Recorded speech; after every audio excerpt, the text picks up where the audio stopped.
Bam, we're live. 30 seconds early. Let me move you up here. Ah, much better.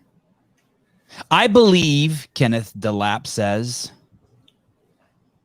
I believe they are ranking athlete performances against each other in the 10 events of the season so far as if those were the game's events. Now read it Why like do you think King that, Kenneth? Sorry, Brian, go ahead. Now read it like you're Martin Luther King Jr. I wish I could. What a dude. Brian Friend, who on my screen is in the upper right-hand corner with the jackass behind him hanging on the wall, called me a few days ago, and I can't present it the way he presented it to me, but it was so slick, and I think he knew that it would get me so fucking titillated and stimulated and aroused. Said, hey, you know that all these men and all these women have already done 10 workouts that are identical. I'm like, what? He's like, yeah, they did the open and they did the quarterfinals and they did a couple semifinals workout. I'm like, what are you talking about? And, you know, because I'm thinking about kids and tennis. And he reminds me of how the CrossFit Games works, how people get to the CrossFit Games. And I'm like, holy shit. And he goes, and I have the data that ranks these people 1 through 40 if those were the games events. Thanks to Mike Halpin, I was able to get it pretty quick. And I'm like, oh my goodness. It's junk food for the brain. Whether you like it or not, you think it's a valid 10 tests, it is junk food for us. It is fodder. It is kindling. It is the most, I think, stimulating conversation we could possibly have going into the CrossFit Games. As you can see from JR's excitement, he too. What do you think, JR, about this idea that we're about to present to people in this data? Is it fun? Well, it's fun because it's a point of comparison, and this is a sport of comparison. So all we want to do is be able to point and say, look, see, this person beat this person on this workout, and this person beat this person on this workout, so that means they're better. So when we take a look at the open, quarterfinals, 2 semifinals workouts, sure, there's 10 points of data that you can point to. But when we start looking a little deeper, we start to see that those workouts were executed under very different circumstances. Brian? Yeah, that's definitely true. And I think as we dive into it a little bit more, you know, what you'll be able to see is that in some cases, it's probably is in fact fairly reflective of how they do at the games. And in other cases, it's probably going to be drastically different. Oh, so good to see you, Sousa. Sousa, Brian gave me a great idea because you weren't gonna be here for another 15 minutes, but you made it on time. I opened 3 windows. I opened the CrossFit. Do you want me to send you the 3 windows I had open so you can toggle between them? Yeah, that'd be great. Okay. It is basically the open scoring. Workouts. The open workouts. I'm gonna send it over in private chat. The 3 windows that I was going to use. Yeah, perfect. Just I was in a panic, and Brian's like talking to me in his calm voice. Okay, open these windows. You'll be okay. Yeah, you'll be okay, little boy. Yeah. Don't worry. Don't freak out. There's an image in my mind that has stained my mind. It was a picture from Sarah Sigmundsdottir's Instagram where she said, "The open doesn't matter." That really pissed me off. Not at her. She's just delivering the message. I'm not hating the messenger. The open doesn't matter. But with that, I want to say, people do things. The great people do things like they do everything. I know I'm screwing that whole line up. I know someone says it better, like Michael Jordan. You want to say it, JR? What I'm trying to say? You want to unscramble that? I think it's you do one thing the way you do everything. Yes. And to those people, the open matters. And I think that it's just an excuse. And I think these numbers really do matter.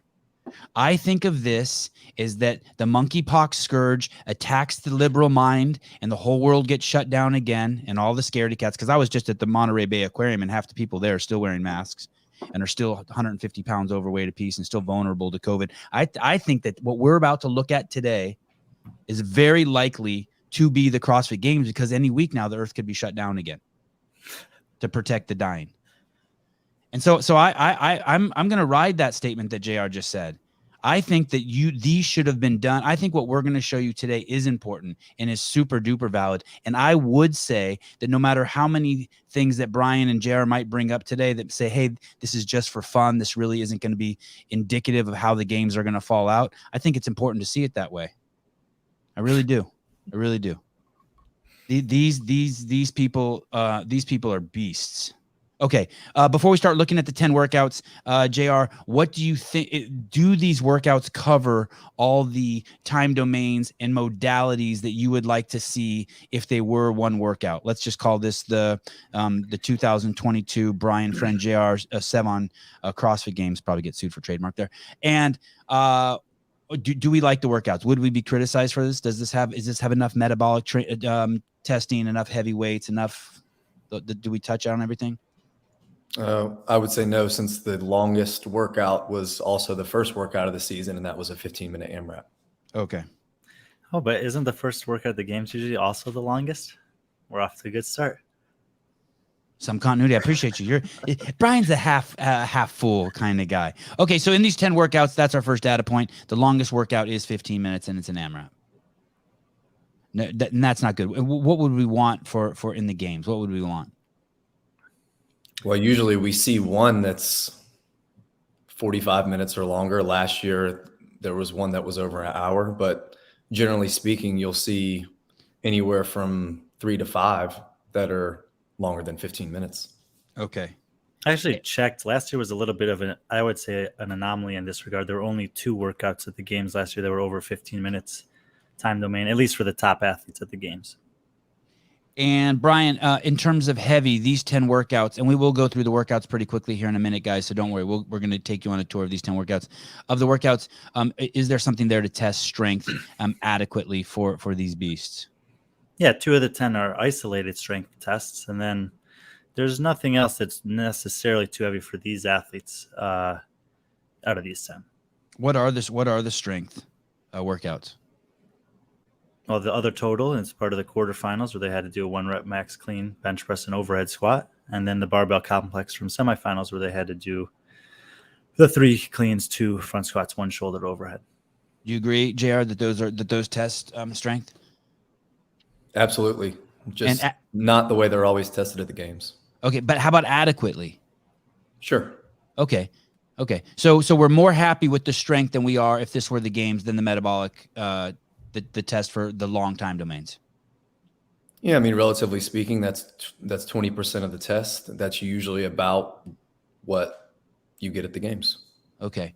Do we want to show the people right now? Today we're just doing the men. Tomorrow we're doing the women. Do you guys want to see this remarkable chart, this Google Doc? Can we show them now? I think we show them now. There's a lot. Candy. It's porn. It's CrossFit porn. It's CrossFit data porn. Yeah, there's. Susan can pull it up. That's fine.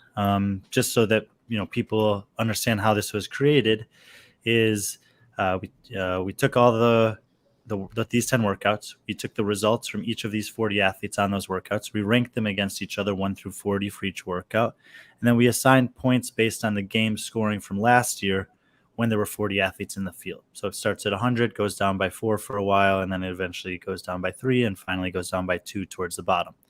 Then we just took a sum of the 10 scores that they would have gotten if they'd done these workouts at the games, and we find the total points, which is how they score the games.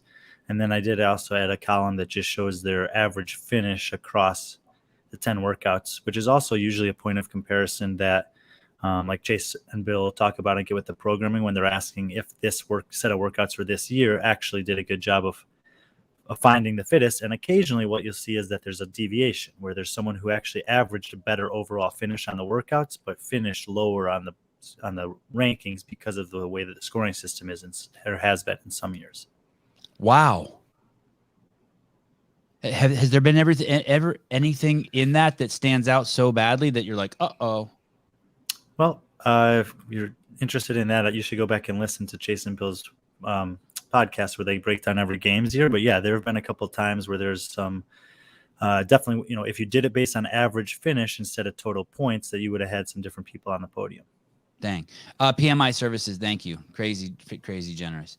Susan, can we see that? Can you pull that doc? Did you see the newest one that he He's sent? got it. He's got it. Yeah. Okay.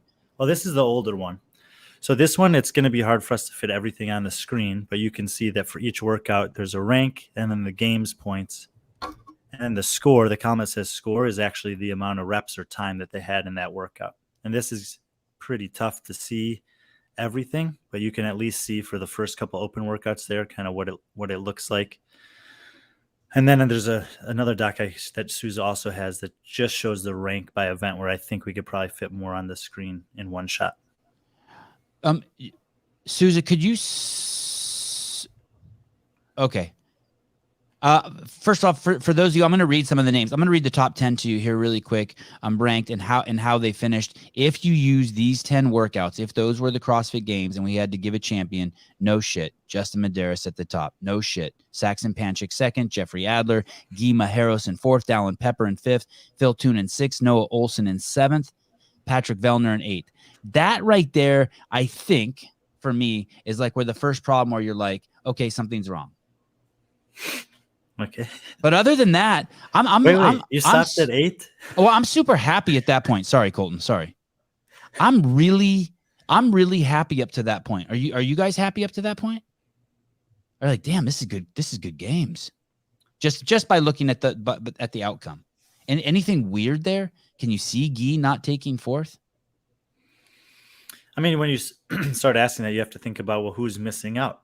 And of the 8 that you've gone through so far, we don't see a Brent Fikowski. We don't see a Bjorgman Carl Gudmundsson.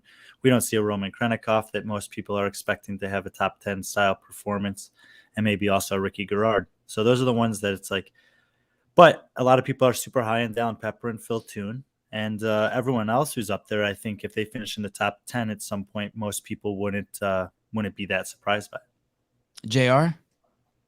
Yeah, I agree with Brian. I think Fikowski being where he is jumped out at me, and Pat being where he is really jumped out at me also. And this is probably a good time to start talking about how these workouts are performed under slightly different circumstances. For a lot of the top level athletes, take someone like Pat, for instance, who's trying to preserve all the years he has left. He's not going to beat up his body leading up to the Open. The Open is probably when he's starting to get back to hard training. So for all these guys, the Open is not as meaningful as it used to be. And I would venture to say that for all 40 on the male and female side, the Open was probably not the second or third piece of the day for most of them, much less the only piece for the day. Did all of these guys ahead of Patrick beat him in the Open? Is there any way to know that right off the top of your head? Yeah, just off the top of my head, I can't say for sure. But we could check. Who won the Open this year? Saxon. Okay. And who took second? Justin. Okay. And could you scroll down, Souza, and let's look where the great Nicholas Fikowski is. Oh, no, What? Brent Fikowski is. I think he's all the way down at the bottom. I think he's 38th. No, 39th. Now, No, that's row 39. He finished 35th on this model. Okay, 35th. Thank you. How did Brent do in the Open? Well, Fikowski was 69th, so there is a decent. I mean, Vellner was 69th, so there's a decent chance that most of those guys beat him. I'm just trying to validate what JR's point here. It's a really Fikowski good was point. 992nd. Okay, that really validates what JR's saying. So JR, you're saying, hey, he's a guy that's been around a fucking long time. He's a big picture guy. He knows he needs to peak at the games. Why beat himself up in the Open? And going back to what Sarah Sigmund's daughter said, the Open doesn't matter. He's working smarter, not harder. Yeah, I mean, let's not disrespect any of these athletes by saying that they didn't try. They all tried to do well on all of these workouts that they did. But that doesn't mean that they prioritize them for the week, for the day, any of that stuff. And a lot of them just kind of use the Open to ease back into training. What's the point in going 100%, risking a silly injury like busting your shin open on a box jump over on the first workout or something like that, just to set your training back a couple weeks when you're trying to get back into it? We're going to go over the open workouts here in 1 second. I just want to ask these guys one more question about this list before we go look at the workouts, and then we'll come back to the list again. Let's look at who's in last place, Souza. So one thing that I want to ask you, do you guys think that is last place at the CrossFit Games this year? This dude, this cat, Pedro Martins. I think he'll be in the bottom 5 if everyone finishes, the weekend healthy. Obviously, if there's withdrawals and injuries, then that changes. But going into the games, I'll probably have him ranked bottom 5. Okay, and then scroll up to the top. The kid out of Washington who trains with Adam Nafer. And can anyone help me? Which one is it? Adam Neifert, I think. Neifert, yeah. Adam Neifert. Is that the winner of the CrossFit Games this year? Justin Medeiros. He's definitely the guy to beat. It's basically what I'm trying to say is those two are spot on, right? We have two that are 100% accurate already. We're willing to bet $1,000 on it. Justin Medeiros wins, and that dude Pedro takes last. JR, Mr. Howell. I think it's pretty close to accurate. It's interesting that this model nails that, right? The top guy and the bottom guy. Well, one thing I've learned in doing, a lot of studies about scoring in general or in competitions is usually the biggest changes are not at the top or the bottom. They're in the middle of the board. So I would say that you're onto something here for sure. It's like, Justin he's the favorite going into the games. And if he doesn't win, he'll be right up there near the top. And, Pedro Martin's a rookie at the games out of South America. And I think that, I don't think anyone was, or most people weren't expecting Ghee to do as well as he did last year. There's never been a guy from South America that's done that well. So if a second guy did that, it would be quite surprising. I know we were going to look at the workouts, but check this out. Justin Medeiros is a winner. Saxon Panchik trains with Tia. Jeffrey Adler's wife will not let him sleep indoors if he doesn't fucking win the games this year. Guima Harros is the hope of Brazil. Dallin Pepper is a completely focused savage. Same with Phil Toon. I mean, there's a reason these guys are at the top. There's a reason, right? I mean, this is their character, right? Yeah, if you want to look at the top even more, if you scroll all the way to the right, it's kind of neat to look at the points. And of course, on the men's side, there's going to be more parity in general than the women's side, but if you can see on the points here that not only did Medeiros win in this model, he won by over 100 points over Saxon Panchik. That's at least, that's more than 10% of the available points. And in a similarity, even though he's a lot younger than Pat and Brent, who we've talked about maybe not, gearing up for this type of competition to open in the quarterfinals, he's probably just cruising through these workouts and still able to put up scores like this. That to me is somewhat surprising and impressive, because I would expect, we saw what he could do at the games last year in terms of consistency and a really hard, the hardest test that there is. And then he backed it up with a solid performance at Rogue. But to express 100-point victory in this, hypothetical model that's testing more of the foundation, more of the baseline capacity type stuff, and he's still that far ahead of these guys. That, if I'm another competitor in this field, is something that I'm not that happy to see. And here's another thing that's consistent with the games too. I'm guessing that person in row 8 is Ghee. And look at the broad spectrum. He has between his best and his worst. He has more first place finishes than Justin, but he's got some pathetic finishes also. Well, it's a great conversation about Ghee Mayoros in general. He does in this model have 3 wins, a 5th and a 6th. He also has a 37th and a 30th and 4 total finishes outside of the top half, 21st or worse. And that's the type of inconsistency that will usually actually net a decent performance at the games, as long as you can back it up with some wins. But if you're trying to beat the best guys, which I think, Ghee's been pretty clear that his ultimate goal is to win the games, he can't afford to have a 37th and a 30th place finish anymore at the CrossFit Games. Wow, he's got a 37th. Okay, let's. Do you want to say anything quickly about Ghee, JR? There'll be other opportunities. I want to look at the workouts, but do you want to throw something in here about Ghee? Yeah, I mean, when you look at that 37th, that's on the legless workout. So you start to think about the CrossFit Games. You start to think about what's tested there. Could we see a high volume pegboard workout come out? Does that translate over? Sometimes it does, sometimes it doesn't. That workout, and we'll get to this, how this can't be used as the end all be all, is because some people did that workout on the first day. Some people did it on the last day. Some people did it on turf. Some people did it on rubber. Some people moved a pylon, or some people had a pylon move for them. Some people flipped the little score sheet thing. I mean, there were so many nuances to that. Some used a long rope that was hanging on the floor. Some did not. There are a lot of differences just within that workout alone. So sure, they did the same workout, all these guys, but they didn't do the same workout at the same time. And Ghee took second in that in Brazil, right? In that legless rope climb workout. Relative to, I can't remember. But he did really well at it, right? Yeah, I mean, he did well on every workout there relative to the field. Yeah, I wonder if he would have, and that's another thing to throw on that pile, JR. His competition wasn't as stiff, so maybe he wasn't pushing as hard. Absolutely. I mean that 37th, he should have done much better than that, right? I mean, that you would think that's in his wheelhouse. Well, you would think if these 40 athletes did that same test, you would think he would do better than 37th. Right. Okay. Man, you're coming up with all sorts of stuff to ruin the show right off the bat. Good job, JR. Can we look at the open workouts? We're going to presume that they would do them in this order for whatever details that gives to the show. But just so we're thinking about it all the same. Can we see the open workouts, Souza? Okay. So these are the workouts they would do. Workout 1 would be 3 wall walks, 12 dumbbell snatches, 15 box jump overs, and 50-pound dumbbell to 24-inch box. Second workout. Or do we want to stay here and talk about this for a second? Who won this in that group? Saxon. Saxon, maybe. Mm-hmm.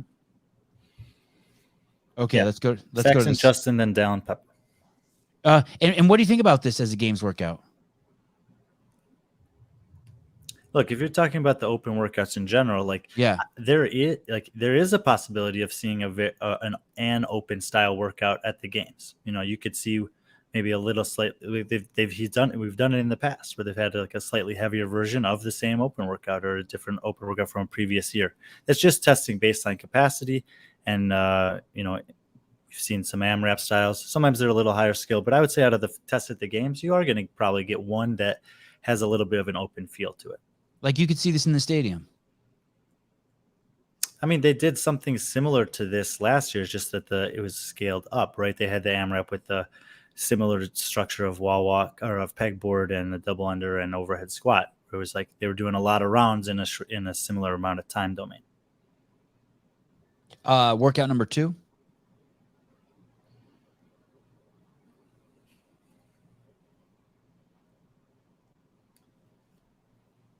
Wow, ascending from 1 to 10 and then back down to 1 reps for time. So 1 to 10, 10 to 1. Deadlifts, bar facing burpees, time cap 10 minutes. Wow, okay, 225-pound barbell. And who won this?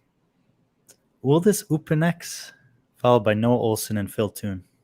Wow. And that makes sense, right? Those are the people who you think would win it. That's a Phil Toon workout.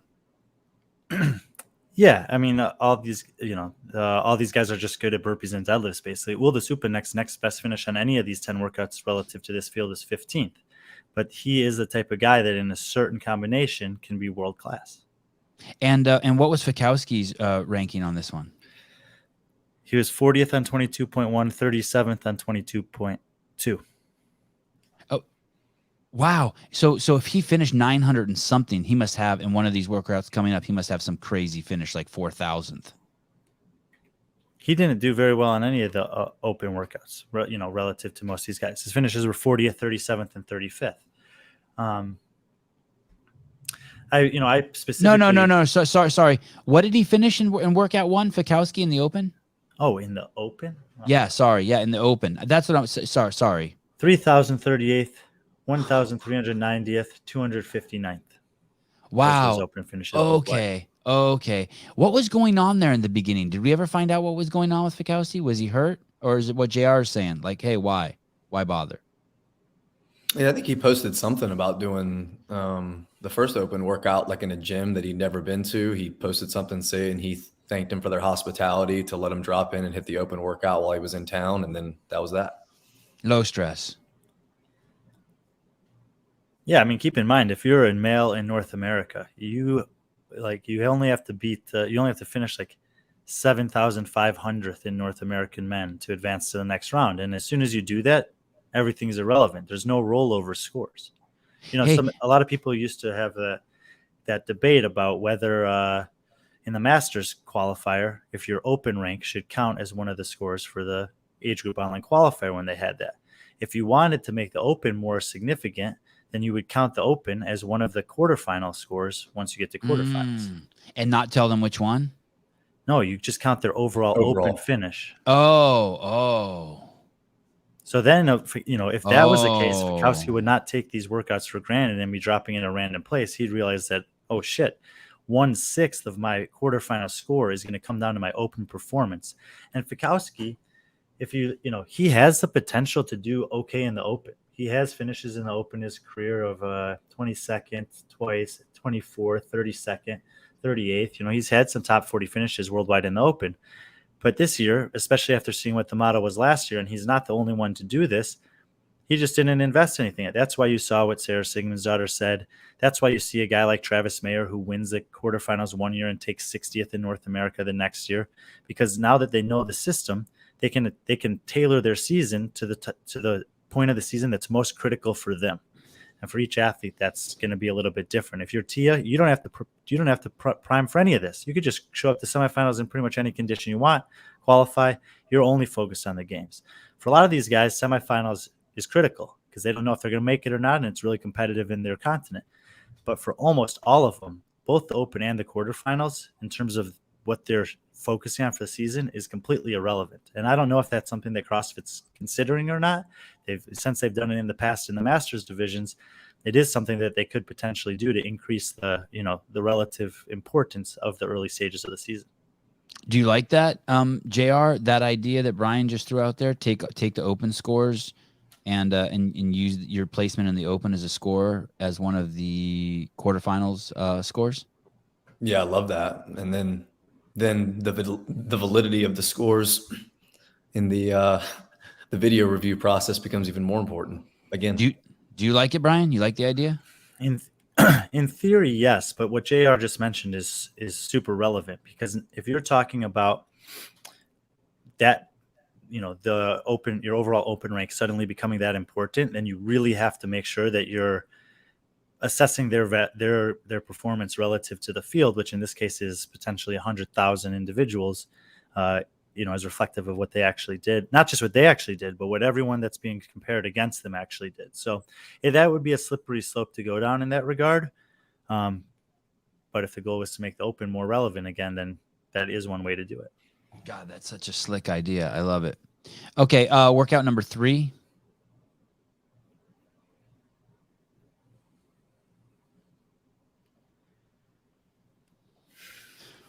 Four time, 21 pull-ups, 42 double unders, 21 thrusters, 18 chest to bar pull-ups, 36 double unders, 18 thrusters, 15 bar muscle-ups, 30 double unders, 15 thrusters, with weights at 95, 115, and 135. I'm assuming that's for men. Mm-hmm. Those weights. Scroll down just a little bit. I want to see the women's weights. But they don't list them here. You have to click on the score. Okay. Scorecard to see all the other options. Time cap 12 minutes. Not something. Would we see something like this at the games? They'd scale it up. Make everything heavier. Or like triple the pull-ups to 63, double the chest to bars to 36, double the bar muscle-ups to 30, something along those 63, 48, 30. And this is the second longest workout in this version of the CrossFit Games. There was a quarterfinal that's just workout. the time cap. Say that again, JR? No, not necessarily. It just had a 12-minute time cap. Some of the time caps for the other workouts are a little longer, but the average finishers are finishing in 6 to 8 minutes when the time cap is 15 minutes. Okay. And Brian, who do you know? I know that you were playing with this idea. Do you know how long it took total minutes under tension for Justin Medeiros, all these 10 workouts? I didn't do that study, no. Okay. Bet you will probably for another I don't show. know. Maybe. Mahalpin, get on it. We have another hour of the show. It's only about 27 minutes. I can tell you that because he did a 15-minute AMRAP. He's talking about all 10 workouts combined. Oh, all 10. We still could figure it out relatively easily, though. Yeah. Okay. And was that it for the Open? There were just 3 workouts this year? Mm-hmm. Holy shit, I don't like that. Did I ever mention that? I don't like that. By the way, if you were wondering on that one, it was Yorgos Karavis, Colton Mertens, and Noah Olsen. Wow. So we haven't heard any of those names in the previous 2. Noah Olsen was second on the previous one. Okay. And that's the first time we've heard Colton's name. In terms of a top 3 finish, yes. Okay. Let's go over. So we have 3 workouts down, 7 more to go. Let's go to the quarterfinals. And everyone has done these workouts. All 40 of the men, all 40 of the women. That's right. What's the highest Pedro finished? Pedro Martins. Out of the 40 in any of those 18th. workouts. Wow. 18th in the workout we're about to talk about, actually. Perfect. No time. shit. Good job, Pedro. Quarterfinals workout 1, 50 dumbbell walking lunges, 30 handstand push-ups, 40 rack walking lunges, 20 deficit handstand push-ups, 30 overhead walking lunges, 10 strict handstand push-ups with 50-pound dumbbells for the lunges. But that actually is the cool thing about this model is that, people might not know very much about Pedro Martins. They might not know what to expect from it at games. But if you see that this is the workout that he did, the only workout he finished in the top half of the games field, and you think, okay, well, what's the limiting factor here? Or what's the thing that he might excel at in this workout compared to all the others? Now you have an insight into if there's a similar workout or something similar that's tested, specifically shoulder fatigue under tension here. Maybe that's the workout that we take a look at Pedro and say, he might be a factor in this workout. Well said. And are his handstand push-ups amazing? I mean, there's always stuff like this too. There's some of these guys are going to always have things, and not everyone will always disclose what they're going through. So maybe his Open was less than desirable, and by the quarterfinals, he's feeling a little bit better. Yeah, I would assume that he has, above average handstand push-ups and shoulder endurance if he's able to, place top 20 against these 40 guys on this workout. What country is Pedro from? Brazil. How does Peter know about his elbow? Peter Yozel, you're like from Sweden or something. You're in 38-degree cold water right there. What do you know? Pedro's never even been in water under 85 degrees. What do you know, Peter? Tell us more, Peter. Look at this guy, RJ Vanagan. Van Wagenen. RJ Van Wagenen. Or Liver King. Yes, Liver King would probably win the games. Okay. Who are the top 3? Who are the top 3 we have in our list? Top 3 for this one: Noah Olsen, Andre Houdet, Saxon Panchik. Okay. 4th, Spencer Panchik. Wow. Spencer make it to the games this year? Yes. Barely, right? He finished 14th in this model, right ahead of BKG and Roman. So Saxon has a 2:15 or quicker Fran. If you were to wake him up in the middle of the night, Spencer does not. just for the record. You could wake them up at any time. Could I wake you up, JR, at any time in the middle of the night?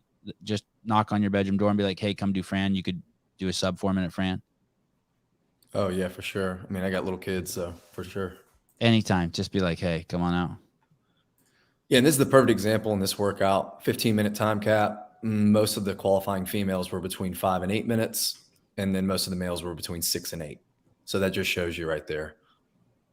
Okay, so this would be a really short time domain games.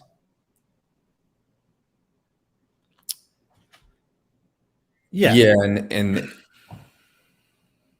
go ahead. You first, Howell. I mean, we've talked about this a lot. You can't have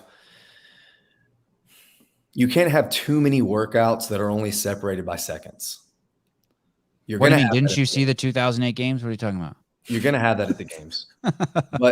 But in a workout like this, compare this workout to workout 3 from the last chance qualifier. Now, they're completely different tests, right? There's 55 shuttle run reps and 55 clean and jerk reps. There's 120 lunge reps and 60 handstand push-up reps. But there's not going to be any separation in the first 1, 2, 3. You're going to start seeing some separation between the round of 20 and 30. And just watching high-level people do it, the workout started when they got to the overhead walking lunge. Some of them it really caught by surprise. Some of them had a good strategy going into it. And then some people, it came down to the 10 strict handstand push-ups. 10. Other than Torian Pro, There were no strict handstand push-ups tested in this 10 event scenario that we're going over. So although these 10 were really difficult for people, and I watched people break them up into 2s and 3s and singles, you're not getting the separation like you would if the workout was 60 overhead walking lunges, 30 strict deficit handstand push-ups, boom. And then you're already starting to see people break from the beginning. Then you're starting to see people break the 30 into sets of 5. You're seeing some people come out and do a big set. You're seeing some people that can't do them at all because of the deficit at the games. So yeah, this is not an appropriate games test. Why is that important to you to separate them? There's something you're taking for granted that I'd understand that I don't. Why is that important? Why can't we have everyone just milliseconds apart? I think it's important to have when you have workouts like the sprint last year, the 550-meter sprint, and when you have workouts like the last workout of quarterfinals, the 30, 20, 10, you need workouts like that. There's always those kind of workouts at the games. 40 box jump over, 20 D-ball clean. That was a night event one year that Fikowski won. You need those fun races. But if you have too many of them like that, then it just comes down to who transitions the fastest, and it comes down to nuances other than fitness. So to crown the fittest, you have to have stuff that where it starts rewarding outliers, someone who can do 60 handstand push-ups. You can say that in the same way that you can say, and it hurts people that don't have the capacity. They can't, okay, cover it up. Okay. They're who aren't prepared.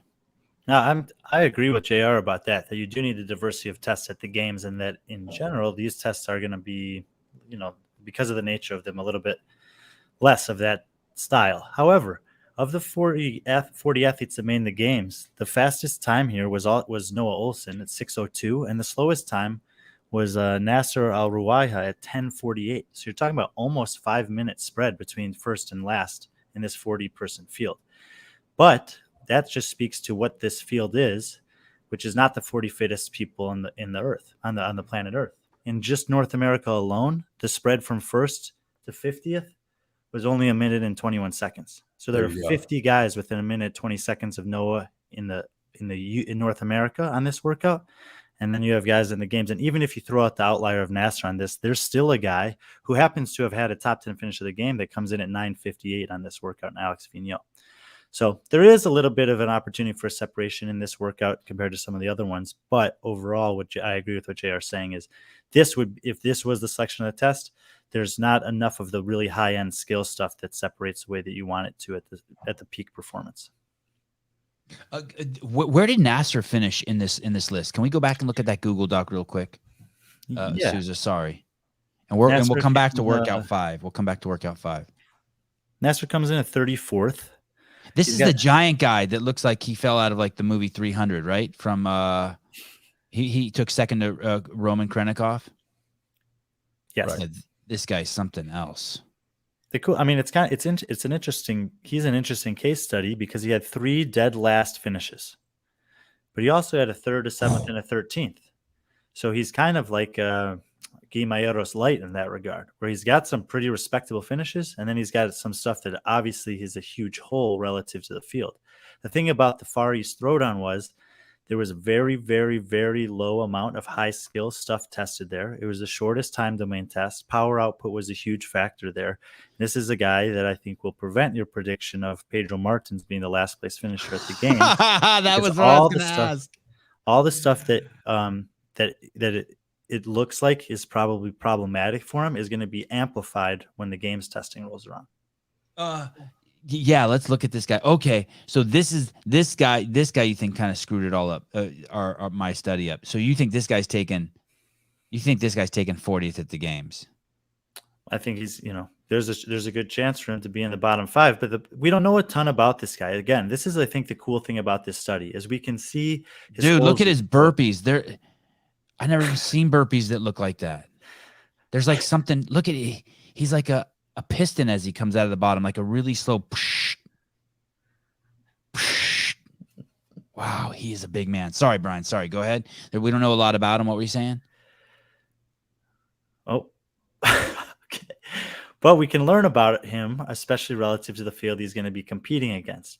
That, like I said, the Far East Throwdown programming was it was the least high skill of all the programming semifinals. It was the least time required on average for athletes to make it to the games, and some of the top athletes in that continent were unable to travel there and get back home safely. So everything lined up well for him to make the games, and he did amazing at that competition relative to the people he was competing against.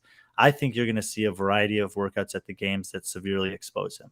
You think that like he's gonna sink in the water? That guy doesn't float, right? Look, even like what we saw happen to Jason Hopper on that one workout last year with the sandbag, where he's just like struggling to finish the workout, and anyone who knows him knows that that's a workout that he could finish in much more gracious style than he did at the games that year. That's the type of thing that often happens to rookies at the games. And because of the way that this guy was tested this year and the way that his scores stack up on this model against the rest of his competitors, there's some things that I'm concerned about for him. If this guy gets the right PR, I don't know what the right word is for it, he could take 40th at the games and still leave there a superstar. This guy, yeah. Yeah, I mean, look, he had a third place finish in a workout against this field, so he definitely has the potential to have a standout performance at the games as well. Yeah, he's huge. How much does that guy weigh? It's always a tricky subject. Is he the heaviest guy in the field? Do we think he's the heaviest guy in the field? Top 3. Okay. Oh, where did he finish in the Open? Just out of curiosity. Who finished the worst in the Open out of this list of 40 men? Do we know? I don't have those stats in front of me right now. Can you check real quick, Souza, in a different tab, or I don't know. I don't know when to check it. Yeah, but speaking of this guy's body weight, just his physique in general, the average weight of a male qualifier this year was about 199 pounds and taller than 5'10". So that is something to take note of moving forward. I kind of think it's just a trickle-down effect. As CrossFit becomes more of a professional sport, there were not guys like Durant and LeBron in the NBA back in the day. There were not everyone you see on the court is 6'5", 6'6", or taller, and they can all handle the ball. That just happened over time. And I think that eventually it will start to move in the direction of having bigger, stronger, faster, just in general, like it is in other professional sports, in CrossFit too. So I do think that because the way the athletes train now, they're becoming more dense. They're able to tolerate more volume. They're prioritizing when they get to the game and not to get to the games. I do think you're going to see that continue to creep up slowly until you get closer to that average of 6 foot, 210, 215. Yeah, he's 231. That would make him the heaviest guy, right? That might make him the heaviest guy ever to compete in the CrossFit Games. I mean, outside of like a John Wellborn. No? Maybe. Yeah, maybe. The next heaviest guy is listed at 227, but I'm never too sure with the athletes' weights. I mean, I've talked to some guys whose games profile said that they're 220, and they tell me they're competing this year at 205. They just haven't had a chance to update it. Well, I think, I've said this before, I think it would be okay at the games to just have a weigh-in when you get there. And you just kind of, because then we could actually know, what is, obviously their height is much less variable. Although we were talking to Tim, and he said he lost 2 inches since he started competing in CrossFit. But they don't have any obligation to update that on their game site, so it's a little bit of a speculation. I think I'm happy to say he's 231. I'm gonna go with it. He looks big. He moves different. There's something different to his moving. He moves in a way, like you see those giant people and they walk like cranes, like they lift their leg straight up and then take a step and lift their leg up and then he moves different. I mean, he doesn't move like that. I'm not saying he's that goofy, but he's lumbering. He's lumbering. Something's up with him. And I'm excited. I hope he leaves there like just a superstar. I hope he's one of those guys that can take 40th and still parlay it. Sorry, Pedro, you will not receive this is any more attention. a good example too. Like, hopefully what doesn't happen is that there is an event for him to shine like that, and he gets cut before that event. Like, that you mean hopefully not? Hopefully not. Yeah. Right. They're not going to do cuts ever again. That you have to have like balls of steel to do that. You have to be like a Navy SEAL to do that. They're never doing cuts again. I would be happy with no cuts, but I guess we'll find out. Yeah. Yes, I will. Yes. I will be giving any athletes to wear a CEO shirt to the games. I will give their mom my phone number. That is 100%. I will honor that. Okay. Can we see workout number 5, Mr. Souza? We're working our way through the 10 events that all the games athletes have done. And we have the rankings for them. We know who won the games, but we know one spot's off for sure. Pedro is not going to take last. It's going to be Nassar. Sorry, Nassar. It's one mistake we found already. Workout number 5: 30 alternating single leg squats. Are those pistols? Yeah. Oh, have they always called them single leg squats? Yes. Okay, that's weird. I guess I don't know everything about CrossFit. 30 GHD sit-ups, 10 muscle-ups. 30 pistols, 30 GHD sit-ups, 10 muscle-ups, time cap 15 minutes. And this was a qualifier workout they all did. Who took first, second, and third in this amongst the dudes? It's the only workout he won, but this one is Justin Medeiros, and there was a tie for second between Spencer Panchik and Yorgos Karvis. Wow, okay. Spencer.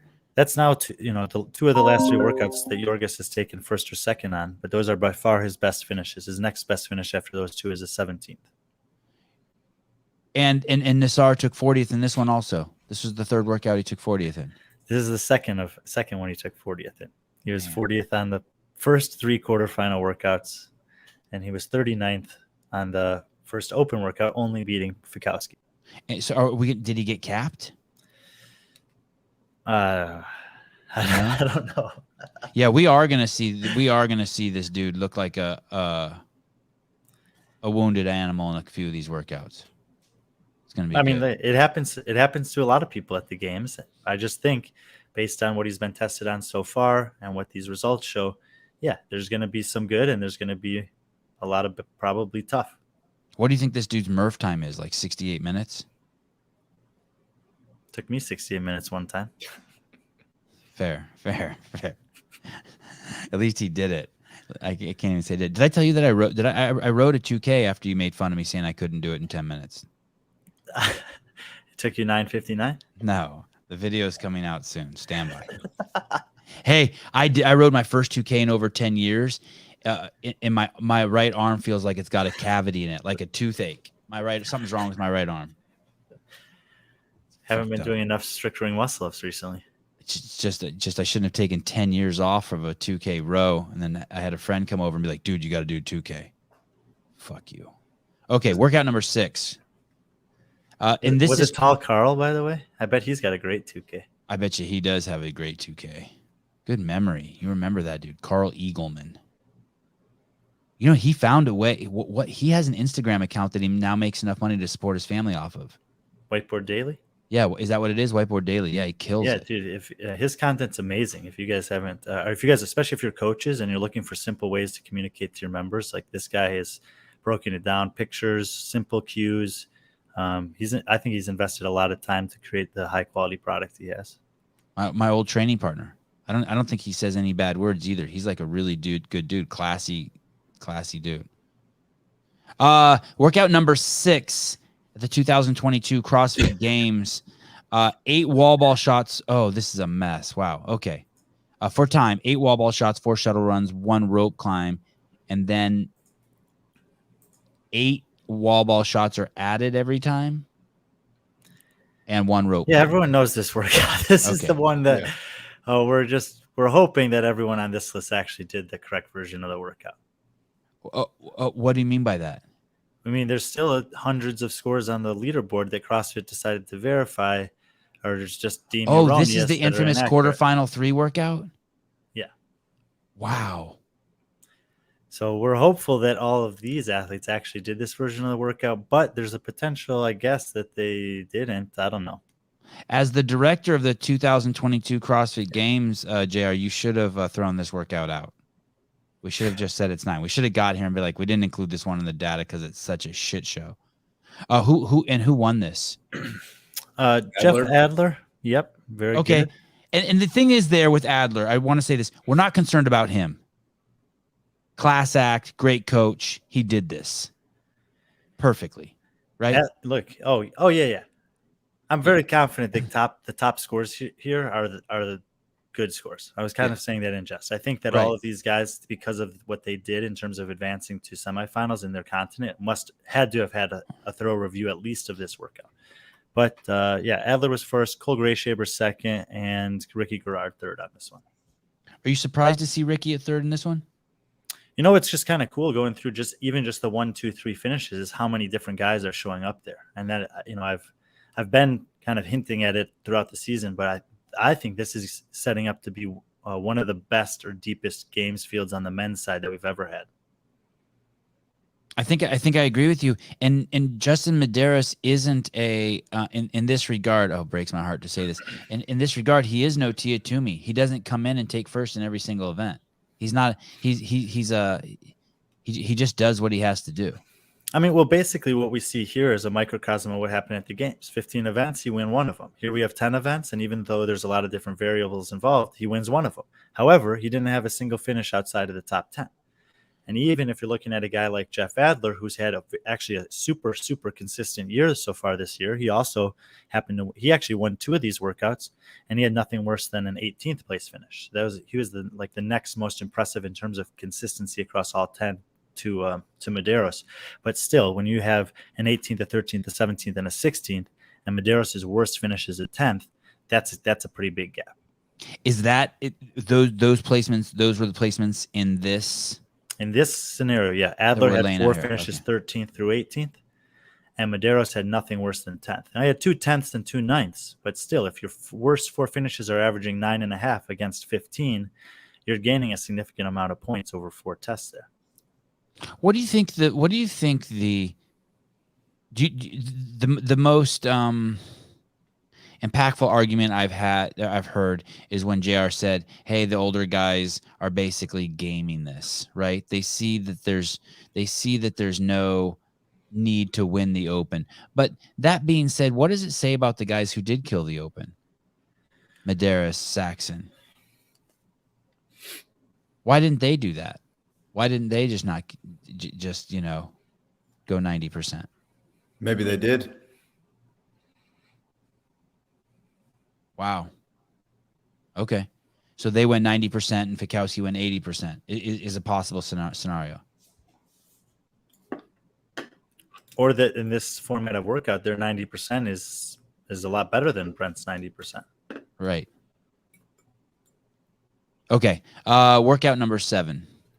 Let me tell you something about Brent Fikowski real quick. Please. Yeah. In competitions that Brent Fikowski has competed online, he has finishes of range between 5th, which is in Semifinals 2021. After that, he's never been better than 22nd on any online competition. 15th at the 2020 games out of 30. So, middle of the field. He's got open finishes of 130th, 184th, 183rd, 992nd, quarterfinals 21st and 37th. There's nothing really impressive here. In live competitions over the history of his career, 6th, 3rd, 7th, 1st, 4th, 2nd, 4th, 23rd, 2019 games, which shouldn't count, 3rd, Right. 1st, 2nd, and 1st. Wow. Put this guy in a live competition, you're going to see a beast who will decimate a majority of the field. You put him in an online competition, and it's just a totally different ball game. We can talk about it in terms of generalities. There's no individual person that better embodies that than Fikowski. And that's over a 9-year period of time. Yeah, that's crazy when you hear it like that. Never worse than 7th in a live competition ever. And we're talking about those 7th and 6th are at regionals before he ever made the games. Since making the games in live competitions, only 2019 games is the outlier. He's never been worse than 4th, and both of those were at the CrossFit Games. This guy is an absolute beast in live competition, and it's foolish for anyone not to rank him in the top 3 or 4 at the games this year either. Barring an injury, he will be up there. Online competition for Fikowski is an afterthought. It's a stepping stone. It's get to the next stage of the competition. Have you actually heard him say that? Use that term, stepping stone? I think he just tapped into my brain for a second. What did I say? He said the competitions are just a stepping stone for him. Yeah, and look, you're limited on what you can test in an online competition. And we got to see very, very clearly at the 2019 games what happens to someone with his body mechanics in a workout like Mary. And Mary's a very good example of online competition style workouts where range of motion matters. When you're doing high volume barbell cycling or gymnastics, and there's nothing there to offset it in terms of odd objects, heavy implements, traversing long distances, it's going to be really hard for him to keep up with someone like a Noah Olson. Do you have any pushback, JR, on Fikowski, or are you like, yep, what Brian said? No, zero, just more to support his argument. I mean, when you look at what this test doesn't have, and it's not going to have it because the 2 mandated workouts, even for semifinals, were very simplistic. But you have no odd objects outside of dumbbells. So you have no strongman elements that are always at the games. Sandbags, yokes, pigs, sleds, pulling or pushing, farmers carries, whatever. You have one machine for 30 calories in the whole 10 tests. You can say what you want about machines, but they're always used at the games, and it's a great way to test capacity in different forms other than running. Brent never does poorly at a workout that he can strategize for, like a semifinals type workout. You saw him at Granite Games execute as well as anyone. And then I would argue he probably does better with less time to prepare, like other people do worse with less time to prepare, which is what you get at the games. His ability to adapt and his ability to see a workout and strategize for it and be ready to go in 30 minutes, I wouldn't say is comparable to anyone else. Fikowski is a live event monster. Curious how he would have done last year, 100% healthy. Get with the programming podcast. When you said there out of these 10 events that one of them has a machine with 30 calories, which machine is it? 30 cal row on the last workout of quarterfinals. And what is a normal amount of machines we'll see at the CrossFit Games? If there's 15 workouts, how many of them will we see machines in? Last year, off the top of my head, you had the ski workout with the high rope climbs and the Husafell bag carry. You had the Echo Bike power snatch workout. You had the row in the finale with the lunge variations and chest to bar. I think that's it. Yeah, the way you ask the question is tricky because you could think back to like the 2016 games where they had the rope chipper and you saw all the machines in one workout. So, but in general, you could expect to see a ski erg, a bike, and a rower at the games at the very least in terms of machines. So you can also expect a lot of running, not in 25-foot segments. Oh, gotcha. And what you're saying, and Fikowski would do better with a little bit more room for that giraffe to open up as opposed to pivoting for back sure, and forth. because in this model, he has to bend down and touch the ground every 25 feet. Yeah. Okay. Workout number 7, one clean. Oh shit! Sorry, was that workout 6? Go back to that workout. I'm sorry, I screwed you up. Maybe is it? Is this workout one? It's the 7th one. This is 7th right here. Okay, 7th workout: 1 clean, 1 bench press, 1 overhead squat in a 30-minute time cap. Who's the dude who won this? Give me a guess, Evan. Colton. Wait, you always guess Colton. Think about it. Who's the strongest guy in the field? Oh. Give me another hint. No, don't tell me. Give me another hint. Maybe someone in the comments will tell me. No one in the comments is saying shit. Thanks for your help. Who's the best weightlifter in the field? Not who day, but. Oh man, I'm fucking up. Okay. Hold on. No. I'm gonna pull up the list. I'm pulling up the list. Don't tell me. Phil Toon. Justin Medeiros. No. Ghee Majeros. Yes. Oh, okay. Yeah. Oh yes. Man, these are some strong guys. I could have gone with Dallin Pepper, Jeffrey Adler. No, this is a cool one though. It's thanks, Souza. There's nothing on the comment screen except for Ghee. Yes, okay. Ghee was first, but kind of a cool top 5 actually. The second was Vellner, 3rd was Nasser. And this is a workout he did great on. 4th was Fikowski, and 5th was Dallin Pepper. So you get a pretty good blend there. A couple of veterans that are still very strong, a couple of young guys in Phil and Ghee, and then this kind of wild card guy in Nasser. So Did you say Vellner took second in this? Yeah. Are we surprised that Ghee's?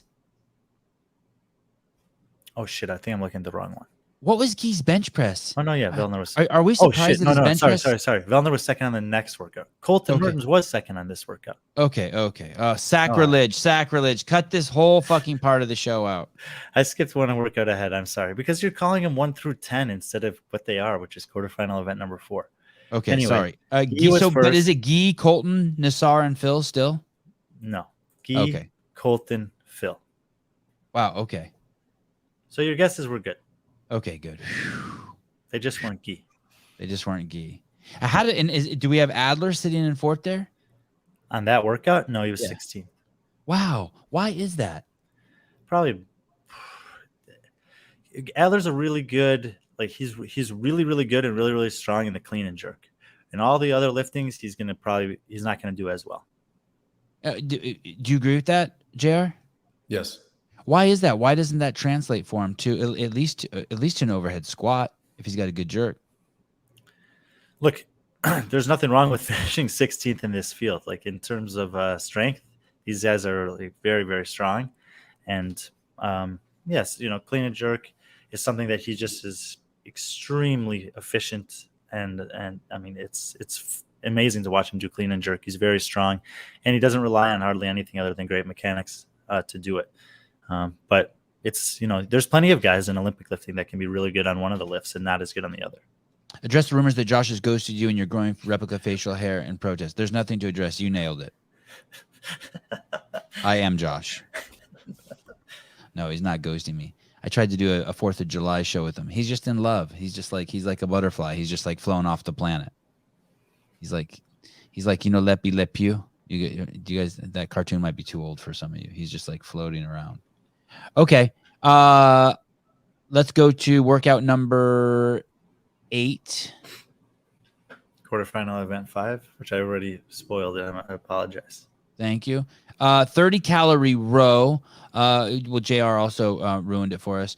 In his professed love for Fikowski. 30 calorie row, 20 burpee box jump overs, 10 snatches, 185 pounds. Why aren't you guys saying this is a strength test also, isn't it? No? 10 snatches No, it's not. Okay. It's not testing strength in the same way that those other 2 tests, which are explicit strength tests, are. Okay. But I was just laughing because now we already know that Nasser was the 3rd best on this workout, and we saw his piston style burpees, and apparently that was those weren't slow enough to negate the fact that he probably crushed the row and manhandled the snatches here.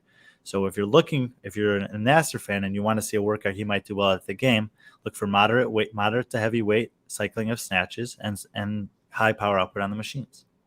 That's what I really like about this test is that this model is that you can hone in on some of the lesser known athletes and get a good idea of where they might excel and where they might struggle. Most of the male times here were 2 to 3 minutes. So JR, tell me, how this is one of those workouts where we're not going to get a spread, right? This is just a classic sprint. No, but it's a fun workout to watch, and it is separated by those that can go touch and go on the barbell and those who cannot, and there should be separation like that. What's the fastest time on this in our group of 40 men and the slowest time? Fastest time. I was going to say DeLugos won the workout, but he is not in this 40, unfortunately. Fastest time 2:29. Okay. Slowest time 3:21. So almost a minute spread. 3:21. Yeah. And who was that? Pedro Martins. Ah, Pedro trying to get more limelight. He was still coming back from the elbow injury. Oh, you and Peter Yozel. How did our last chance qualifier guys do? What place? Who came from the last chance qualifier? Yonakoski and Tim Paulson. Tim Paulson. How did they finish in our 2022 CrossFit Games? Yonakoski 21st, Tim Paulson 37th. Okay. And we know that Yonakoski is another one. There wasn't swimming in our 2022 CrossFit Games. We have to assume there's going to be swimming in Madison, and that's right there going to give him a first place, correct? There's no one in the field who can compete with him in swimming, right? Paulson? Koski. Well, I mean, we saw last year how much he decimated the field by in the swim paddle. There are a couple other really good swimmers in the field, but he's definitely the favorite in a swimming event, especially if swimming is the limiting factor. He's basically like a fish. I mean, he's so far ahead. Yeah, and yes, and don't forget that like even a workout that has a significant amount of swimming with, like we saw the one year at the games with burpees in the sand and some kettlebell thrusters, like, he's still going to do well on a workout like that because he's also a super fit guy. Like, he is not the guy that wins a swimming workout and fades out of memory for the rest of the weekend. He still has 4 top 10 finishes at the games in his career, which you can't do without also a really high level of fitness. I'm not saying this to argue with you, but he's not just good at swimming, he's efficient at it. He's like really, really, really efficient at it. So if there's longer swimming, not only is he faster than you, but he also probably used less energy. Well, they're probably, I would say we've been teased that there probably is not long swimming this year based on a little video preview that we got, which what looked to be someone testing the swim workout and saying, oh man, at the end of it. Hopefully they flip the script a little bit. And I know a lot of people are hypothesizing that maybe they'll do something like a 100-meter elimination style in a pool where they'll just do heats of, 10 guys and they'll knock out the bottom 5 and they'll keep doing it. So they'll actually test speed in a sprint fashion and not in a technique endurance fashion. And that way, I mean, I'm not a swimmer. You ask someone, maybe someone like Chase, is the most efficient swimmer always the best sprinter? Probably not. That's where did you see these clues at? Someone sent me a link from Twitter. Wow, look at this. This is not good for the rest of the pack. He was a swimmer on their national team. I think that means he's really good. Like he can do the backstroke and shit. All right. Why are there games? Why are there games clues on Twitter? That's like the thing. You got. Is it on Instagram? I'm sure it was somewhere else too. Someone sent me a Twitter link. All right. Sevan, to satisfy your curiosity from early, Mike helped and did the breakdown for total working time for Justin Medeiros on these 10 workouts. Yeah. And it comes up just short of an hour, excluding the 2 lifting tests, one of which was a 30-minute time cap and one of which was that three attempts they had. So it's a little bit harder to quantify those. But of the other 8 tests, it was 59 minutes, 42 seconds. Okay. And we've had workouts at the games that are that long. Single events. Yeah, single sure. events. Last year, there was, it was like an hour and 15 minutes for the swim paddle. And 2018, they had the marathon row. That was probably an average of close to 3 hours across men and women. Okay. Alrighty, let's look at the first workout. This is the 9th workout, but the first workout that was mandated by CrossFit to be used at the semifinals. It's a barbell complex. Probably people are more familiar with this as it's in recent memory. 3 cleans, 2 front squats, 1 shoulder overhead. Top performer again was Ghee, Tudor Magda second, and Colton Mertens third. Well, there were a couple people tied for third. Justin Medeiros tied for third. Travis Mayer tied for third. Got to make sure to get Travis Mayer a mention on here. Yes. So when you have the champ Medeiros taking, what did you say, 4th? Tied for third. Tied for third with who? Tied for third with Phil Toon, Colton Mertens, and Travis Mayer. So I'm gonna say something here. Those 5 names, those are the I think those are the only guys who can win the CrossFit Games. and it's that fits with everything you've been saying forever. Here's the reason why. And I don't mean to. It's because they're all your best friends. You have to be strong. They are that too. I don't even know Tudor Magden. He's my best friend. You have to be strong. You are not winning the games unless you win these strength events. You have to be in the top 5 in these strength events. You have to. You will not win the games if you're not winning. The CrossFit Games champ is always strong as shit, right? And that's like where do we see Vellner? Go ahead, JR. I wouldn't say that in Katrin's back-to-back years she was one of the strongest females even still. She was or was not? Was not. Right. I think on the men's side, if you're talking about CrossFit Games champion, yes, they've always been amongst the strongest, at least Ben, Rich, and Matt, man. I mean, these are but you're also talking these about are a very horses. narrow field of people. You're talking about Froning and Fraser that are outliers in almost every category. Ben Smith, who's a phenomenal lifter who put in years of work, right? To get to that point and is continuing to do so. Justin Medeiros, who's obviously incredibly strong at a young age, and then you have to go back to the opening 4 years where I would say is very different style of sport back then. Pat to be the champion, he either has to fucking win the swim or win the weightlifting, and he's not doing either. I think Fikowski has a better chance maybe of winning the games than Vellner, right? Because he can win one of these weird outlier events, these long endurance events, or these strength events. Yeah, I mean Fikowski has shown the capacity to win events at the CrossFit Games more frequently than Vellner. Yes. Yeah. It's I mean the guys you named I can all see sitting on top of the podium someday. Ghee, Tudor Magda, Phil Toon, Justin Medeiros. Did you say Saxon? Was Saxon in the top 5? Nope. Colton Mertens. Colton Mertens. There you go. Travis Mayer. There you go. What is up with Travis? How come where's his fucking big hole? Travis actually is very well rounded. But he's strong as shit. He's a strong guy. One of the strongest, right? Yeah, he's generally fairly consistent at the games, but he doesn't often have a home run hit, and it's really, really hard to move up from where he's been finishing 10th to 15th range without those big points at the top. I mean, look here. Thank you, Susan. Look here. Here in our 2022 CrossFit Games, he's 31st.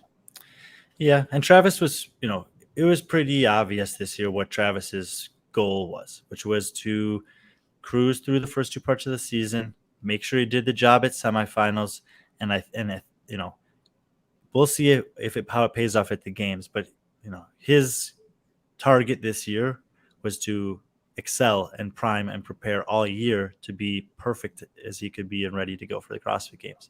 I think that this field is really tough field, especially the top 20, 25 guys.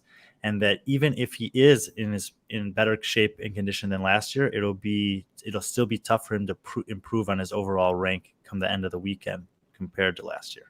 Hey, so not only is Justin Medeiros in the right place and Pedro Martins, but you know who else is also in the right place?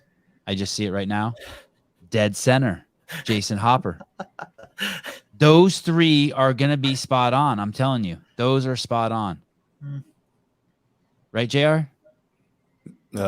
Jason will not finish 20th. What do you think he'll finish? 19th, 18th, 21st? I'll give you a little wiggle room. You'll give me a little wiggle room. 19th to 21st. Better than 20th. So 19th. Well, we'll get to that in a couple weeks. All right, fine. That's too close to home for these guys. These guys share a bed with Hopper on the weekends. They bought Bitcoin. I'll slot them in. I'll reveal my rankings 1 through 40 when the time is right. All right. Workout number 8 workout number 10. We're on the last one. Workout number 10, and it's the other workout that was mandated by CrossFit Inc. to all of the semifinals, and it is the famous workout that I personally love. I think a lot of other people didn't like it. It's the rope climb run. We heard JR talk about it, that there were some discrepancies between the semifinals on how this event exactly played out. Who took first in the 2022 CrossFit Games at this? Jeff Adler, and then there's a tie for second between Saxon and Roman. But I do think that the distances were a little less that they had to run in Asia, so we'll give it to Saxon in a second. And who took 4th and 5th? 4th and 5th. 5th was Ricky, and 4th was Henrik Eppalainen. And this one is to Patrick Vellner swimming. This is to Colton Merton. This is Colton's kryptonite, right? Yeah, he was 40th on this. Narrowly edging out Pedro Martins and Tim Paulson. Oh, he did. He beat Tim Paulson at this? He was edging him out for last. Oh. How close? Within seconds? Let me see. Hey, so why did Tim Paulson do so poorly on this? He's a big guy. Isn't this kind of a this big is guy not, workout? This is not a good workout for him. Tim Paulson, so was third from last at 3:31. Pedro Martin, second to last at 3:54. Colton, 2 seconds behind that, 3:56. Colton, that's not good, The buddy. best. I So don't here's approve of you there's falling another behind a example, though. Brazilian. You know, What? 2:44 was the winning time, so it was a minute and 12 seconds spread from first to last on this one. We didn't see Colton get stopped, though. Did any of the men get stopped in our top 40 where they had to sit there and look at the rope? No, there was only one person in all of semifinals that I can think of that even took more than 5 minutes to finish this workout, and it was an 11-minute time cap. Why don't men get stopped from this and women did? JR? Generally speaking, a strict upper body pull is going to be something that some women really excel at, like Alex Gazan, and other females not excel as much at, or maybe just come out a little bit too hot. Like in the case of like a Brooke Wells. I mean, she still qualified, but she ended up finishing around 7 minutes, where you still saw most of the qualifying females finish around 5. I'd love to know what the worst bench press, the last place bench press was of all those men. Does anyone know? I know that's pretty obscure. No, we talked about this during the quarterfinals. It was unfortunate that they didn't list the individual lifts, so that we don't have that analysis or that breakdown. We can't even Google it. You'd have to get a hold of everyone on this page and either ask them or try to track down a video of them doing it and watch it for 30 minutes and scroll through to find it. And the woman that we've heard of that had the strongest bench press, is it Alex Kazan at 248? Maybe. I don't know. I mean, to me, that's like, I guess maybe it's just the data analyst or nerd in me that wants to know, but I'm sure there's a lot of people, like, it wouldn't have been that hard to just have them enter in clean bench press overhead squat weight, and you could show that on their profile. You could just click on it the same way you do anything else, and you could see the scores, and it would be a fun thing to analyze. Yeah, I saw that, John. 337 for Hopper, a huge PR by 22 pounds. Crazy. That wasn't the strongest bench press, though, was it, amongst the men? No. There was a 400 or something. 248 a powerlifting arch or a flat back. Who knows? I think she followed the rules. She got Justin Collar there to make sure she follows the rules. The lowest man was more than Alex. I don't know. Alex was definitely stronger than me. I'll give her that. Definitely stronger than me too. Yeah, but just talking about the bench press and why it could be a little bit relative moving forward this is probably a little bit too much of a deep dive with what we could see programming wise at the games, but we know Dave had things that he liked. We know he had movement combinations that he liked. Think about how many times we saw snatches and burpees in all the years that he programmed the open and regionals. Think about movement combinations you usually saw together, cleans toes to bar and double unders, or cleans bar muscle ups. I mean, there are things that you saw a lot. And Boz has said on some podcasts previously, before he's in the position, that he loves some things. His favorite workout is Linda. His favorite rep scheme is 10 down to 1. Could we see something like a games Linda? We saw a regionals Linda one year, but that's been 4 or 5 years ago. So maybe this is just the start of a theme that he has. We would have seen shuttle runs at every stage of the games. They were supposed to be in the first workout, but they got switched to box jump overs. So we would have seen them in all 3 stages of CrossFit mandated workouts: open, quarterfinals, semis. So is that going to be progressed as we move forward? Is it going to be handstand walks instead of actually shuttle runs? Is it going to be farmers carries with pegboards? Are there going to be clear progressions through the season like we got so used to seeing, and what actually kind of made it fun to predict what we may see at the games every year? Since you bring this up, and we are going to fall into the weeds here, do you have any thoughts on what could be at the games this year that we've never seen before, in terms of something that's a progression? So we had the handstand, we had the free handstand push-ups. Is there anything that you could see this year that you've thought of? They're like, oh, the next level of this is coming. And we saw Nasser. I know we've seen it at the games before, but we saw Nasser doing handstand push-ups on the rings. By the way, not fun to watch people do that. And not to say that that's a reason not to test it, but not fun. Well, We've there's some seen those people twice that's in the games extremely before. scary to watch. Right. Jr. Anything that you thought in your mind? Oh, they're gonna do a assault bike workout, but they're gonna use their hands and not their feet. I mean, is there anything you've thought of? That you're like, okay, this is gonna be the next evolution of this. Anything that pops in your head? No, not unless I just get really, really like you could say almost gimmicky with like different types of apparatuses. There are some things that, if you go on like Rogue's site and you look at different implements that they have as far as strongman elements, like we've never seen any kind of log clean and press. We've never seen like a duck walk. We've never seen some elements like that. And that I'd love to see them try to judge a duck walk, but go on. And that Bill can make whatever they want.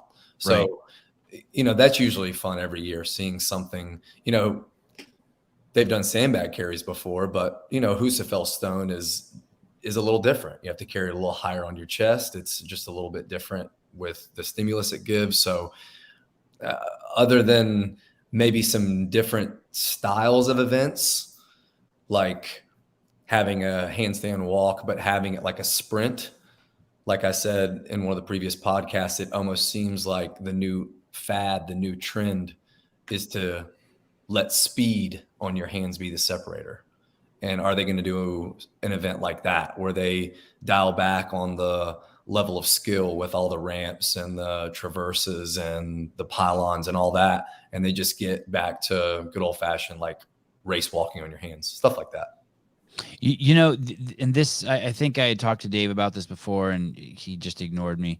But what's something that I always thought would be interesting, and maybe it's too gimmicky, but is a chain with big rings that maybe weighs 1,000 pounds, so you can't drag the whole thing, but you can only drag it in segments, and you got to pull it 100 yards. I always thought that was something like that would be cool. I did think that when they did that obstacle course that year, and you had to swing on the rope and land, and if you didn't, it got all screwed up. I thought that was an interesting test. I thought that was interesting. You can say something, Brian, about that? Oh, no. Oh, okay. So did we just looked at the last workout? Okay, about that, and when we talked about who won, can we go back to the main list here? The data, Souza.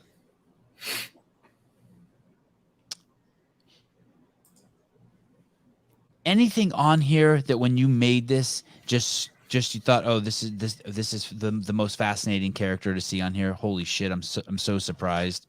And anything from some of the big names. I mean, Fikowski's obviously it's bizarre, and I think JR's done a good job of covering that. And Brian's done a good job of explaining why JR's idea is appropriate. But what about Mertens, Vellner, Ghee, Adler, where these guys fall? I think maybe the biggest swing that we'll see with this as a predictor and where they finish could be Roman. I think if that's what you're looking for, I think you got to look further down to 28th on this list, which is Lazar Jukic. And I'm not really too sure why he did so poorly on some of the workouts that he did here. But obviously he was very good at the games last year, finishing 9th. I think a lot of people are expecting something similar from him this year. He was great at the semifinals, beating BKG in week 1 at the Lowlands Throwdown. Again, I think that this is a guy that will, as his career extends, you'll probably continue to see more impressive performances from him in person than online competitions. So his name definitely jumps off the list. Roman at 16th is, I think everyone's super excited about him. The ceiling seems to be really high, but if he did finish in the mid-teens in his first year, I also wouldn't be that shocked by it. It's just a tough field. There's a lot of guys there that have a lot of experience, and I know he's done a lot of competitions recently. I'll probably rank him significantly higher than this, but I think that people are going to be surprised how competitive this men's field is overall, and that there's going to be, everyone's going to have their favorites and whatever, and they're going to think that these guys have a chance to finish in the top 10. Like anyone who makes it into the top 10 this year at the games, it's an impressive performance in the men's field in particular. I almost feel like going through the list and having you guys tell me if the person will just place higher or lower than where they're at. You guys game for that? Sure. And we'll fight it out. We'll fight someone. Justin Medeiros, higher or lower? Or it could be just perfect placement. Let's skip 1 and 40. How about that? Okay. Saxon Panchek, JR. I'm not asking. Brian already used his go first card first. Let's skip 1 and 40. You think he'll finish lower? Brian? Agree. And is that because of all the Fikowski talk? You guys got a little fucking Fikowski wood? I think Saxon is as good a bet as anyone for a top 10 finish, and I think that 4 through 8 is a very reasonable range for him. But to get onto the podium, you have to go through Medeiros, Vellner, and Fikowski. And Okay. Then tell me, what has he done to not impress you? What makes you? Where is he? Where? I'm Tell me incredibly where. impressed by him. Tell me where, JR. Where? What's a workout? Tell me some workouts that aren't outlier workouts that you think that he's going to lose to, Fikowski and Vellner. Give me some. Oh, like predict an actual workout? Yeah, give me some. Is he going to beat him in the swim? One of them. We know. Oh, poor Patty. John Young says Saxon will be 4th through 7th. Wow, his whole career and carry the pancake curse. Damn.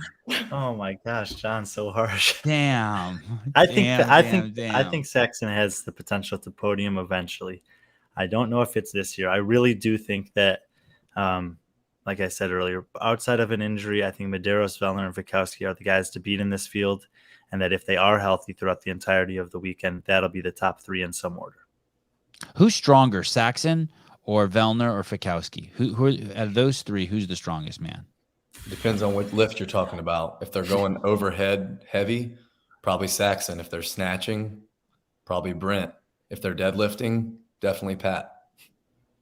Oh, well said, JR. Damn. Hate having you on the show. If we tested all of their lifting across uniformly, like all of their lifts, I would probably take Pat. I think he's probably the most well-rounded in all the lifts. So odd object too. Pat's super impressive on the yoke, right? Yoke, sandbag, farmer's carry. Him and Fikowski are both going to do really, really well on that. Right. Yeah. I see. When I think of Vellner, I think he's willing to get dirtier than the other 2 also. Well, we'll dive more into this type of stuff closer to the games when you're giving us a hard time about our predictions, I think. Okay.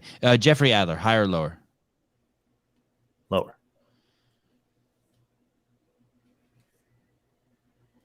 Are we not alternating? I thought we were Yeah. No. You go. After he talks, then you just jump in. Unless you need more time to think. I don't mean to rush you. Do you have any music you can play, Souza? Lower. Wow. Okay. I'm starting to see a trend here. I'm gonna start. So lower, higher. So lower okay. Ghee Malheros, lower, higher. Lower. Dallin Pepper, JR. Ghee, lower, higher. lower. Dallin Pepper, lower or higher? Lower. Lower. Wow. Phil Toon, lower or higher? Lower. Lower. Noah Olson, lower or higher? Lower. I kind of like him where he's at. Yeah, I like him where he's at too. But I would have gone lower on it. Patrick Vellner, lower or higher? Higher. Higher. Okay, so that's our first guy. That's our first guy who we have higher at 8th place. This is where we started the show. And any reason why for that? What did you see in these 10 workouts that you didn't like that makes it so that the top it's biased towards those top 7, top 6? Well, it's a lot of the things that we named, and something we know about Pat is that he excels in really high level skill movements. We had 10 strict handstand push-ups. We had 10 legless rope climbs. We had 30 ring muscle ups in sets of 10. And we didn't see strict deficit. Parallel, we only saw at Atlas Games, and that was at Pat's semifinal. Freestanding handstand push-ups, pegboard, just any other higher level gymnastic skills he really excels at. Who's worse? Who's worse? Pat Vellner at swimming or Laura Horvat at deficit handstand push-ups? And I'm taking, this isn't just to be mean. I'm gonna. Benita L says Vellner. Is Vellner swimming? Because here's the thing. Also, Laura has to deal with that wherever she goes. Vellner only has to deal with it once a year, right? Occasionally he shows up at Wadapalooza or Dubai, which he's also competed at. and won, and he won Wadapalooza, right? Yeah, and got second to Fikowski in Dubai the last time he was there. I mean, it's not something that can eliminate him from getting a second place in a competition or even winning it in a smaller sample size against a less deep field. But yeah, it's tested less often than the strict deficit handstand pushup, probably. David Munge says Pat barely doesn't drown. Is that a sentence? I mean, I like it. No, I'm not being critical of it, but what? What? David barely writes sentences. Pat barely doesn't drown. God, that's a great Read sentence. it like it is with the S at the end.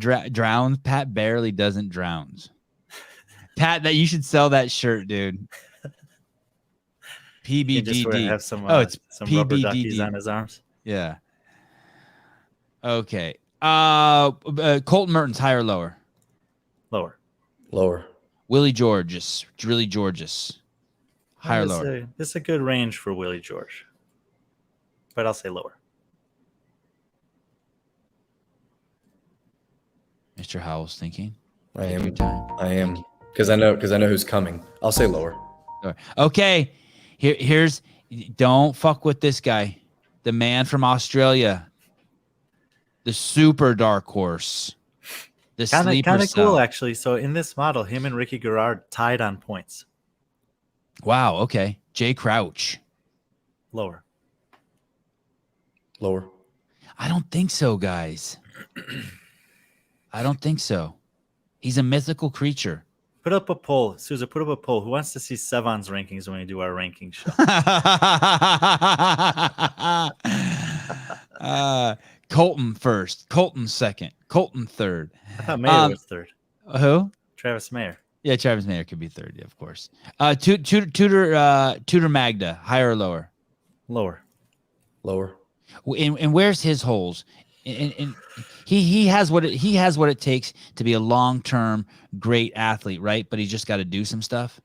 So I say lower simply because we don't know that much about him. I haven't gone back and researched his teen appearances to see what his strengths and weaknesses are. And I would venture to say they're probably not the same that they are now years later. But for someone to come in and finish 13th or better in their first year, I would be extremely impressed with. So I say lower just because I don't know that he'll finish higher. Spencer Panchik. We skipped over Ricky. Did you skip over Ricky on purpose? Oh, no. Sorry. Shit. So, yeah, what about Ricky? Oh, sorry. Ricky Garrard. He's probably the only interesting one you've asked us about on the list so far, and you tried to skip him. I did. Sorry. Ricky Garrard. Higher or lower? Higher, but not by much. Thank you, Heidi. That is correct. Sorry. I'll consult you before I and why not? What did you see that you weren't? Has he been dropping in your thoughts in terms of how good he actually is? No. He has shown that sometimes getting ready for the competitions or the events within competitions is problematic for him from a nerves perspective, from a health perspective, from whatever. So he's had some ups and downs in terms of that. I'm hopeful that he doesn't have that at the games and that he has, a clean run and we can see where his fitness really is.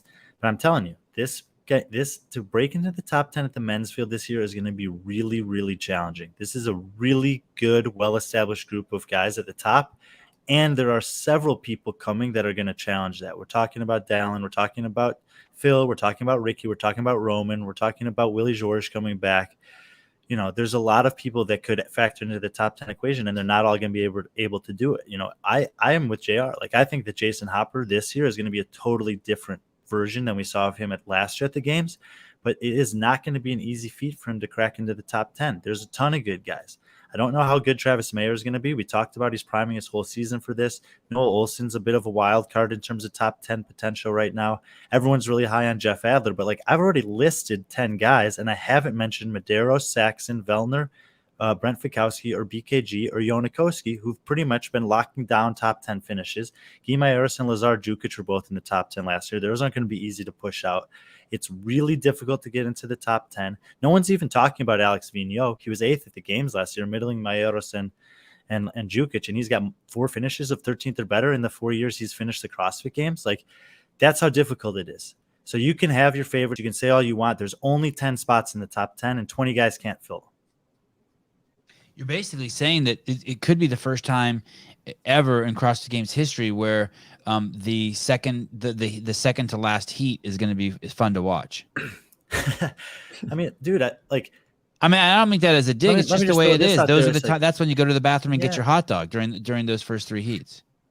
No, you're going to have, of all those people that I mentioned, we don't know how good Sam Quant can be. Alex Caron was second at Wadapalooza. Baden Brown is someone that I'm intrigued by. He was the best guy. He's one of the better guys out of Australia. He had top 20 last year. Everyone thinks Houdet is getting better. Everyone thinks Hapalainen's getting better. Suddenly, Spencer Panchik's in this field. No one knows how good Tudor Bagda or Cole Grayshaber could be. It's gonna be awesome. There's, I'm working right now on a composite power rankings with several other analysts and experts in the space, and the variety of the rankings that are coming in is pretty drastic, like 15 and 20 spots in some cases in the men's field. So there's a ton to fight for, and a ton of people who feel that oh my god. And a ton of people that feel like they are gonna have their career best and defining performance at this games, but not every one of them can. Some of them are going to leave there knowing that they executed everything perfectly, and they're going to finish 25th. From the deepest corners of my soul, nothing beats listening to Brian discuss CrossFit right before bed. I'm just saying. Those are my words. Thank you for reading my mind, Heidi. Basically, we're not even we're not even halfway through this list, and you guys are just flipping it upside down. Spencer Panchik, higher, lower. Okay, I agree with Jay. I agree with Brian. Lower. He barely made it to the games. What are you thinking, JR? He doesn't even have a sub 215 Fran. I'm sure he does have a sub 215. Mark down Spencer Panchik, and let's dive into him a little bit more deep in the ranking show prior to the games. Okay, Spencer. He barely made it, right? Yeah, he got in basically because he executed the last workout at the MAC flawlessly, and Tyler Christoffel did the entire opposite of that. Björgvin Karl Gudmundsson. Higher. Roman Krenikov. Higher. What do you think about BKG, JR? Higher too? Okay. Andre Houdet. I think this is pretty close to where he'll finish. Agreed. Alex Vigneault. Higher, but not by much. Wow.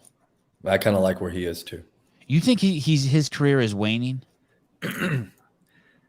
No, I think he's still very, very good. I think I don't think he'll be able to do as well as he did last year, but I think that he can finish inside the top 15. The only female in the men's division, Cole Grayshaber. Lower. Lower. Jason Hopper. Higher. Higher. Come on, guys. Doesn't it just make sense that it's Justin Medeiros at the top, Jason Hopper right in the middle? I'm no fucking mathematician, and that Pedro Martins is at the bottom. I mean, you see how that works, right? Did we skip Roman or no? No, maybe we skipped you. Roman, higher or lower? Higher. Janikowski. Higher. Higher. Baden Brown. I like this spot for Baden. I say higher. That's another guy I think that could be a superstar no matter how well he does at the games. He presents well out there, great energy. He just needs to. Are you thinking of the right guy? He's the guy who has kids from Australia, right? Well, I think when I think of Baden Brown, I think of a guy who just shows up and doesn't work and doesn't really. There's no like. He looks like Fred Flintstone. He looks like Fred Flintstone. Can you pull a picture of Fred? Right? You know who Fred Flintstone is? Kind of looks like he just caught my eye. I think he's a lovable character. He just caught my eye. Are you a Game of Thrones fan, Sava? I am. Well, his nickname in Australia is King of the North, so maybe that's why you like him. Let me see. Yeah, that's what he looks like to me. Are you thinking of Royce Dunn? No, Royce Dunn also. Royce Dunn also looks like Fred Flintstone. Hey, that's probably click on that This is what Amazon for Baden 30. Brown looks like? Click on that for $34.99. That Fred Flintstone suit. That's probably is Royce Dunn selling that. Oh shit, Talking Fred. That's Royce. Oh shit. On eBay. Wow. Can you pull up a picture of Baden Brown? Incredible. Will Morad, 23rd. Lower. You just think he got lucky when he made it to the games? Like he should have retired 5 years ago. He should be on a team or coaching or just running a gym. No, man. Will's a savage. His biggest problem historically has been just injury. There's Fred. Yeah, there he is. Fred Brown. Baden Flintstone. Samuel Quant.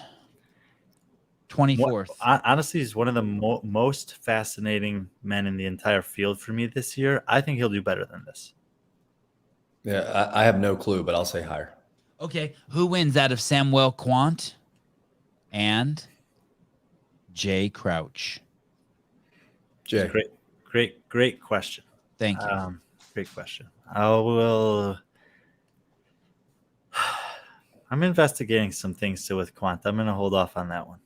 Okay. Mark it down. Ask me in 2 weeks. Okay. And when you think of Quant, what you want to know is what's going on in his personal life, right? Well, it was recently announced this week that Harry Pally is working with the Hard Work Pays Off camp. And we know that Sam's was coached by Harry at the Granite Games. And, I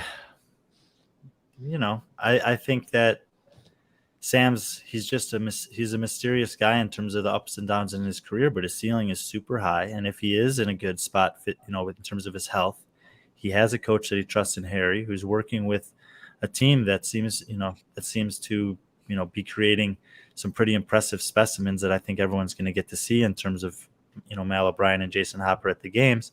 And if he's been following their programming for a majority of this year, I was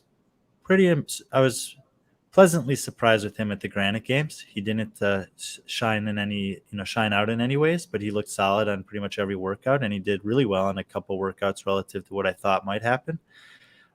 He's been at the games before.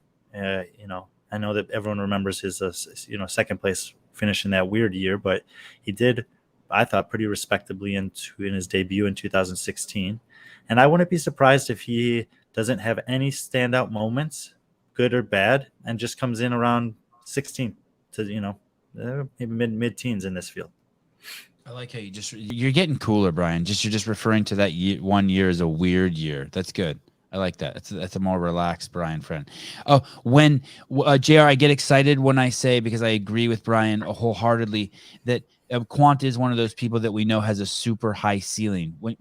I totally agree with that. Like, I think that we have no idea what he's capable of. Yeah, I think so. And just looking at him on a couple of the events at the Granite Games, I was really impressed with the way he looked physically comparatively to last year at the MAC. Just looked healthier. He looked like he had a little bit more energy. He looked more confident. Just looked a little bit more sure of himself. I liked what I saw. What do you think about the experience he got the weird year being there with Justin and Matt? Not a lot of people. I mean, that puts him kind of in a unique category too, right? Yeah, I think you can't discount the things he probably learned during that week, just being in such close proximity to both of those guys. And Noah. Who were the guys? It was him. No, who competed in the games that year? Which five guys? Those guys and then Adler. Wow. Okay. Yeah. That's a special week. That's a special experience he got. How did he do that year? Second. He beat my boy? I mean, he beat everyone other than Fraser. No shit. Yeah. So it's and then how close was Medeiros that year? I don't remember what the point spreads were. I think it was pretty tight between almost everyone else. Did Medeiros take third? Yeah. Wow. We'll check here. Yeah, he ended up beating Medeiros by 45 points, who beat Olsen by 20 points, who beat Adler by 35 points. Fraser won by 500 or 555 points. Holy cow. Yeah, I remember he said he wanted like first and second on the podium or something. Well, Quant prevented him, so Okay, impressive. don't Okay, don't sleep on Quant. Yeah, okay. Wow, what a year. What a year. I'm looking at the total. That was a tough year too. That wasn't easy, huh? How many events did they do that year? 7 online, and then I think 10 at the stage 2. And that was Matt's 4th win. Crazy. Okay. Thank you, Souza. Moritz Fiebig. Is that guy really going to the games? Who's that? Moritz Fiebig, I think you pronounce it Fiebig. He hit a home run, won the last workout at the Lowlands Throwdown, edged out Luka Jukic and Adrian Munweiler for the final game spot from there. You know, he's actually got some good competition history in Europe. He's had some pretty successful event finishes. I'm pretty curious to see how he'll do at the games, but like I said, this is a super tough field. I think that this is the best that he'll do is mid-20s. So if I had to say higher or lower, I'd say lower. Oh, you think he'll get any event wins? No, I say lower. If you look at the just this sample that we're doing here, his best finish was 6th. He had a 10th and a 13th. And those are pretty good. But again, I think when you're talking about rookies at the games, there's going to be stuff that's difficult and different to navigate than anywhere else you've ever been. I think that we'll see him struggle on a few workouts, probably in ways that he hasn't ever struggled in workouts at some of the other competitions he's excelled in. But like most of the guys in this field, I think there are 1 or 2 workouts where he'll have a notable performance. There's a bunch of guys down here that kind of fit under JR's sort of assessment of how these 10 workouts play out, not in our imaginary 2022 CrossFit Games, but how they played out in reality with people gaming them and making sure that they attack them appropriately. And who fits under that would be Travis Mayer, Cole Sager, and Brent Fikowski, guys who've been around a long time and approached maybe also Tim Paulson. Paulson. But I don't think he did that. No, but he's got a similar level of experience, just slightly below those guys. And okay, I'll let you get in there on my story. And so the reason why I point that out is I want to compare them to someone like Nicholas Joyal when we get down there, who has basically no experience, right? But put on a show at his semifinals by winning the first 2 events, where Pat Vellner was present. Keelan Henry, I don't know who that is either. I didn't know is that the only Irish guy who's ever made it to the games? Is that an Irish guy? He's from South Africa. Oh, all right. He's another contender to upset your Pedro Martins prediction. Oh, wow. Sorry, Keelan. So who wins out of Keelan and Nassar? That's a great question. And what's Keelan's deal? Is he a giant or is he tiny or what's his deal? No, or he's new to the game? He's about average size for a games competitor. Okay.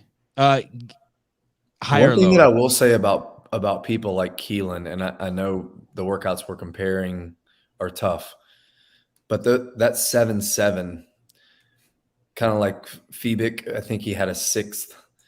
Those are the really dense shoulder endurance workouts, and then I guess you could say like a midline endurance type workouts. Those are the handstand push-up workouts from quarterfinals and the ring muscle up workout from quarterfinals. And typically, even at the games, when we see those 2 movements in pretty high volume, there is a pretty big separation, and those with holes get exposed.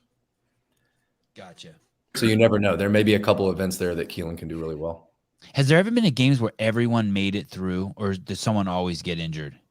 Does someone always pull out? I've done this study before. I think there has been a year where at least on either the men's or the women's side, everyone's finished the games, but it's not likely. But not on both. Right. I think that's okay. Me too. Jerry, are you okay with that? Not everyone. This shit's hard, right? Yeah, absolutely. And that's not something that these 10 events as a whole spaced apart by weeks that we can compare to the games, because the games is in large part an endurance test and a recoverability test. And when you're only doing one workout a week during the open, 5 workouts over 72 hours. And then you're doing, 2 of the 6 workouts that they all did at semifinals. We're not factoring in any of that recovery. And the games are emotionally a completely different beast too. Yeah, it's completely different. You did the open and quarterfinals in the gyms you wanted to, with the barbell you wanted to use, on the rig you wanted to use, with the judge you wanted to have, with the music you wanted to have playing. Time of day. All that stuff. You had a pacer going with you to make sure you stayed on pace. I mean, you're not doing any of that at the games. Guillaume Briand. Guillaume Briand. Briand. Holy shit. I just realized something. I had a foreign exchange student in high school that was named Guillaume Briand. I'm not even kidding. Because you used to be a teacher? You were a teacher? But it's only no. I was a high school student, and I did a foreign exchange student with French high school students. Our classes did whatever. They came and stayed with us for a couple of weeks. He wanted to stay there for a couple of weeks, and I swear to God, the guy's name was Guillaume Briand. Any chance it's him? him? I didn't put that together until just now when you said it that terrible way, and I said it the correct way. Guillaume Briand. Any chance it could be him? No. Oh, it's probably a super common name in France. Hey, Google that name, Matt, and see how many, Souza, see how many, 1,000, dude. That's like, Ang Lee in China. It's basically like Will Smith. Yeah, yeah, exactly. Guillaume is William. Higher or lower? Lower. Lazar Jukic. Much higher. How high? Top 10? 20 spots higher.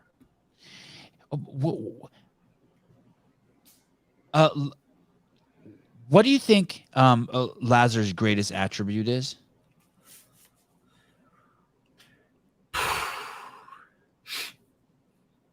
That's tough. There's a lot of good things about Lazar, but I think that if I had to pick one thing, it would be that he's not really bad at almost anything. I was going to say, I think you said it. The fact that he isn't really, really, really good at something or really bad at anything is his biggest asset. Yeah. You know what I've known, and I don't know the guy that well, but just from just watching him here from the internet, the guy might have the best attitude.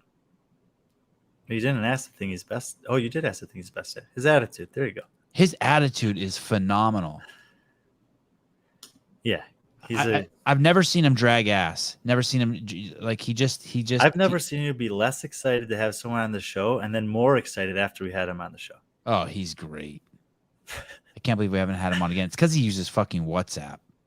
I'm punishing him for that. No, he's going to be in Cookville very soon, so he'll be close by. Maybe we could reach out to him. Yeah, let's do it. When's he come?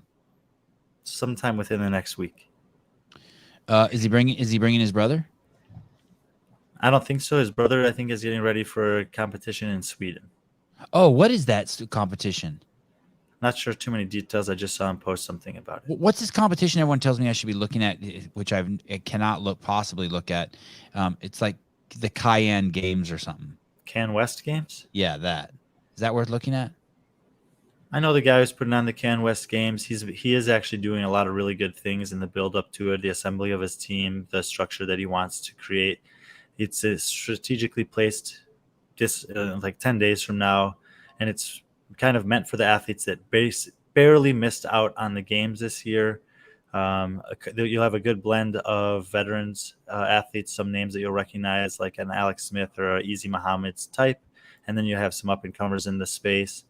Any games athletes who are going to go to the games this year? No. So the whole point is it's for athletes that wanted to have kind of a climax to their CrossFit Games season and just came up short. And so they'll have the opportunity to do something. I think there's a total of $100,000 prize purse. So it's, not insubstantial. What year? What? Well, sorry, not what year. What state? Canada. Oh, fuck. The west part of Canada. Wow. I think it's somewhere out in British Columbia. Oh, wait. Let me see. Attendees will experience education opportunities from the world-class subject matter experts like Tactic Nutrition, HWPO training, or you can check the latest gear in the vendor village from the greatest brands like Gorilla Fitness, Strike Movement. Maybe even sign up for a chance to have breakfast with Sammy Moniz or get a chance to meet 5-time CrossFit Games champion Matt Fraser. There's some people in the I guess you don't comments need a weighing in. vaccine to. There's no fucking way. You must not need a vaccine to get into Canada anymore. There's no way, Matt. I cannot think unless Matt's got some like fake documents or something. There's no fucking way he got vaccinated. Can't Hanukkah imagine. Greer will be there. Chandler Smith and his new wife Jess Harper will be there. So there'll be some notable names for sure. Jess Harper and her new husband, Chandler Smith, will be there. Mm-hmm. See what I did there? I just reversed the order. Mm-hmm. I got it. Lazar Jukic will be higher. Georgis. Yorgos Karavis. Yeah, him. Georgis Karavis. Higher or lower? We have him at 29th. Yeah, pretty close. He put himself at 29th. Yeah, pretty close to here. Maybe a little lower. Here's another one that maybe I should have put. Who is playing at Smart? Caron, Alexander Caron. Higher. Mr. Triceps. Do you think he was playing at Smart? Do you think would you put him in that argument that JR gave us for Fikowski? Is he playing the open Smart like that? I don't think Caron, like Vigneault, these guys are following the Mayhem Athlete program, and I think in general, the higher, well-established athletes in the world that are following that, we're not too concerned about the open or quarterfinals at all. All right. Travis Mayer, higher or lower? Higher. Cole Sager, higher or lower? Higher. And why? Why Cole Sager? Don't you think? And why Travis Mayer? Don't you think both of these athletes their careers are waning? I think experience alone gets them in the top 25.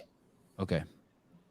Well, yes, I do think that their careers are waning in the sense that they're on the back half compared to the front half of their career. But in terms of their capacity and performance, I think they're still relevant in the 10 to 20 conversation.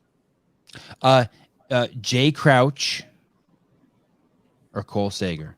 Mark that one down for 2 weeks from now. Cole Sager, okay, or Travis Mayer? Who finishes higher? I'd take Cole. I'd take Travis. Me too. 2-1. Uldis Upanix, 33rd. Higher. Nasser Al-Ruwahe, 34. Dead on the money, 34. Lower. It's tough. Nasser, you got to know we love you, buddy. We love you. Brent Fikowski, 35th. Higher. So that's the biggest jump right there. You guys think he'll be on the podium, and but at our CrossFit Games with our ass programming, he's 35th. Mm-hmm. Okay. I have no idea who this is. Enrico Zanoni. He actually beat Moritz Fiebig at the Lowlands Throwdown. He was. I was really impressed with him there. I thought that there were 2 times in that competition that he would be exposed and he would drop out of contention for the games. And both times he answered the toll. The most impressive to me was the unbroken set of 10 overhead squats at 225 with a very high level of composure when the pressure was highest in the final event. I think he'll do slightly higher than this. Talk me into it, Ryan. I want to go back up to Brent Fikowski, and I want to show you guys something real quick. I do like JR's argument, and it's hard to argue about it. So he's had the absolutely worst score in our group for event number 1, 40th, and then he slowly gets better, 37th, and then 35th, and then a 17th, and a 35th, and a 31st, and a 19th, and then where it really matters to get on JR's argument, where it really matters, he ups his game, right? He gives us what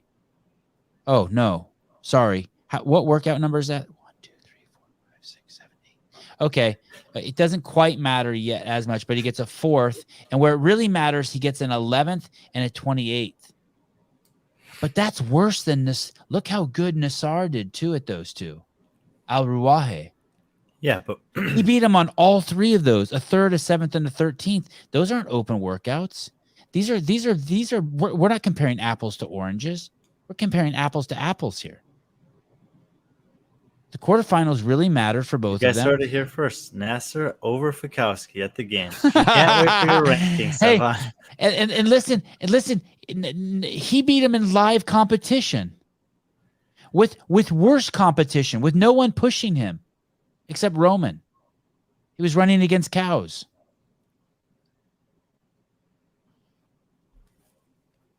I rest my case, Your Honor.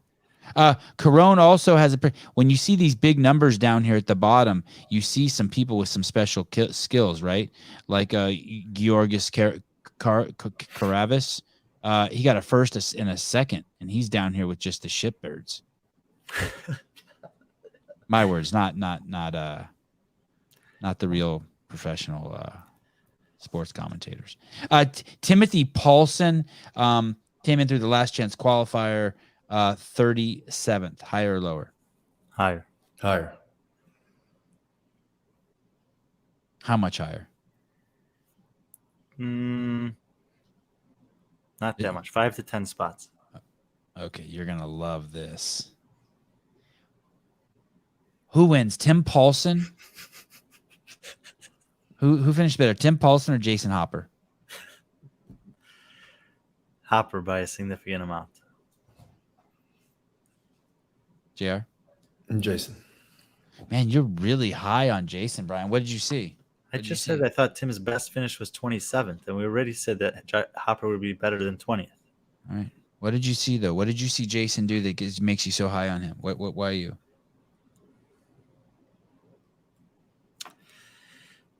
I think that HWPO?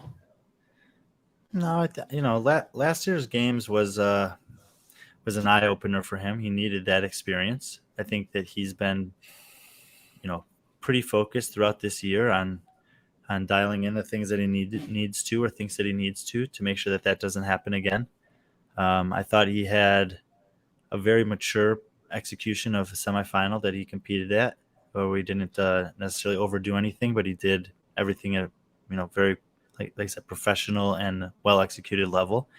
And I think that he probably will have mostly similar performances at the games, where he'll, I think that his level of understanding will be drastically improved from last year, and that will be just as important as his improved overall fitness.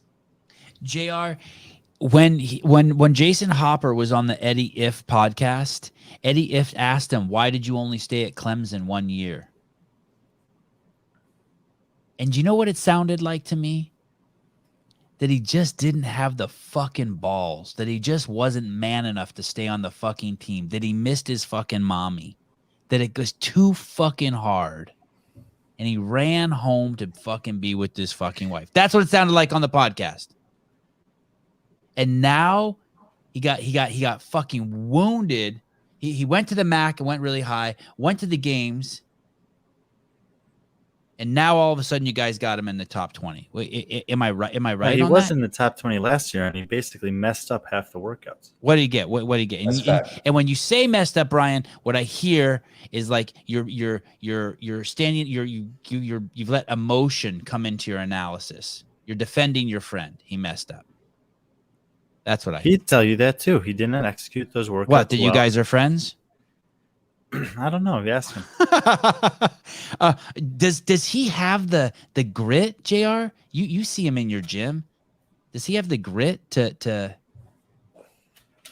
Yeah, I think he's a far cry from the 18-year-old boy he was when he finished that first year and left school. I mean, that's been 6 years. He's 24 now.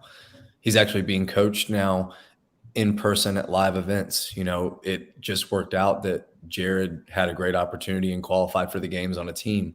So when he was at the games last year, as far as strategizing events go and stuff, he was kind of on his own doing that. So kind of left to his own devices, left in his own head. Crazy things happen. You come out too hot on workouts because you don't have someone talking to you about execution. And that's the furthest thing he has now with Matt and Jake and the HWPO crew. So when there was this guy, I'm switching gears here. There's this guy you guys mentioned named Harry. And Harry used to work over with Ben Bergeron. Is that correct? At CompTrain? Yeah. And you're saying Sam Kawant was at CompTrain. When this guy Harry now, did he jump straight from comp train up to HWPO, or he had some time off in between?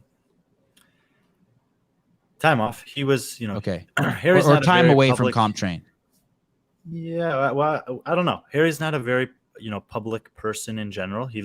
I think he's extremely smart in this realm as a good programmer and coach, a mentor for a lot of athletes, and has been. But he just kind of he made a post last fall, I believe, that he was stepping away from comp train, and there weren't a lot of details involved in the post, and I think that's how he likes it. And now there was just a recent post about him joining the HWPO, and it was very much in the same vein. This is what I'm not doing anymore. This is what I'm doing now. And kind of like a no further comment type of guy.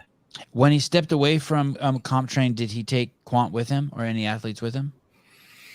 I think that Quant and Harry have had a really good relationship. I don't know this for sure, just based on the fact that he was his guy in Aromas the year that they went to the games. And he was, even though they both kind of changed things up this year in the off season for themselves personally, he was still his guy this year at the Granite Games. So I think that they have a really good relationship based on, the little that I do know about them. Was he at the Granite Games coaching Quant? Mm-hmm. Okay, and is Quant still with comp train?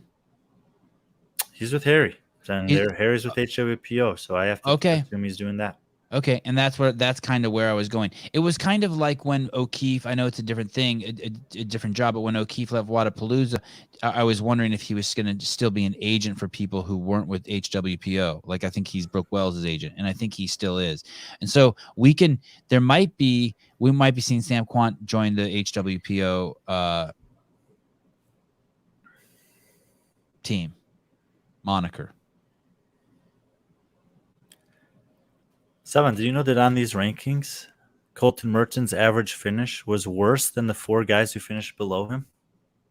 And how can that be? Because he has so many good ones and so many bad ones. Because he's an outlier. Mm-hmm. Okay, before we go up to Colton, let's get to the end here. Henry Hapalanen. A lot higher. Okay, Henrik Hapalanen. What JR, higher or lower? Higher. And Nicholas Joyal? Higher. Really? Then 39th? Yeah.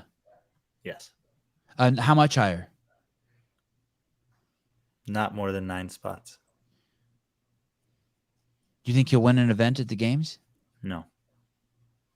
You weren't impressed by those first 2 events when he won? I was very impressed. This is a totally different field. Isn't it interesting? So those workouts that he won are they J and K? Oh, no, they're not on this. They're not even on this list. He won the workout with 45 parallel handstand push-ups, and then he won the workout with 96 toes to bar with the sandbag cleans. And where would those be ranked amongst this group? Let me those ask you weren't even there. Seven. Sorry, because those were at the semifinals. Okay, Right. My bad. 7, the 3 guys in this games field with the most games years are Noah Olson, Travis Mayer, and Cole Sager. Combined, how many workouts do you think they've won at the CrossFit Games? Noah, Cole, and who's the other one? Travis Mayer. I'm going to say Noah's won. The answer is 1, I think. I was going to say 4. 2. Sager. Wow. And Sager won the separator, and Noah won Mary. Vigneault, 0. Calderon, 0. It's so hard to win a workout at the CrossFit Games. Because who's winning them? The better guys. I mean, usually different outside people, of, but there are some guys that usually you can pencil in for 2 to 3 wins a year. And Gee's gonna be one of them. I was wrong about the Sager, by the way. He's got 3 event wins at the games. No shit. I think the person that you guys are most wrong about is Cole. I think he will be. I think that I don't think we're going to see a good showing from him. Where do you? And Olsen has 2 handstand hold. I forgot about that. Who's? There's only that doesn't count. That was like how many points was that worth? That handstand hold there was something called a handstand hold at the games.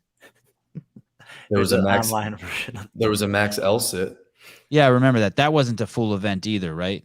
That was worth 50 points. Handstand was worth more.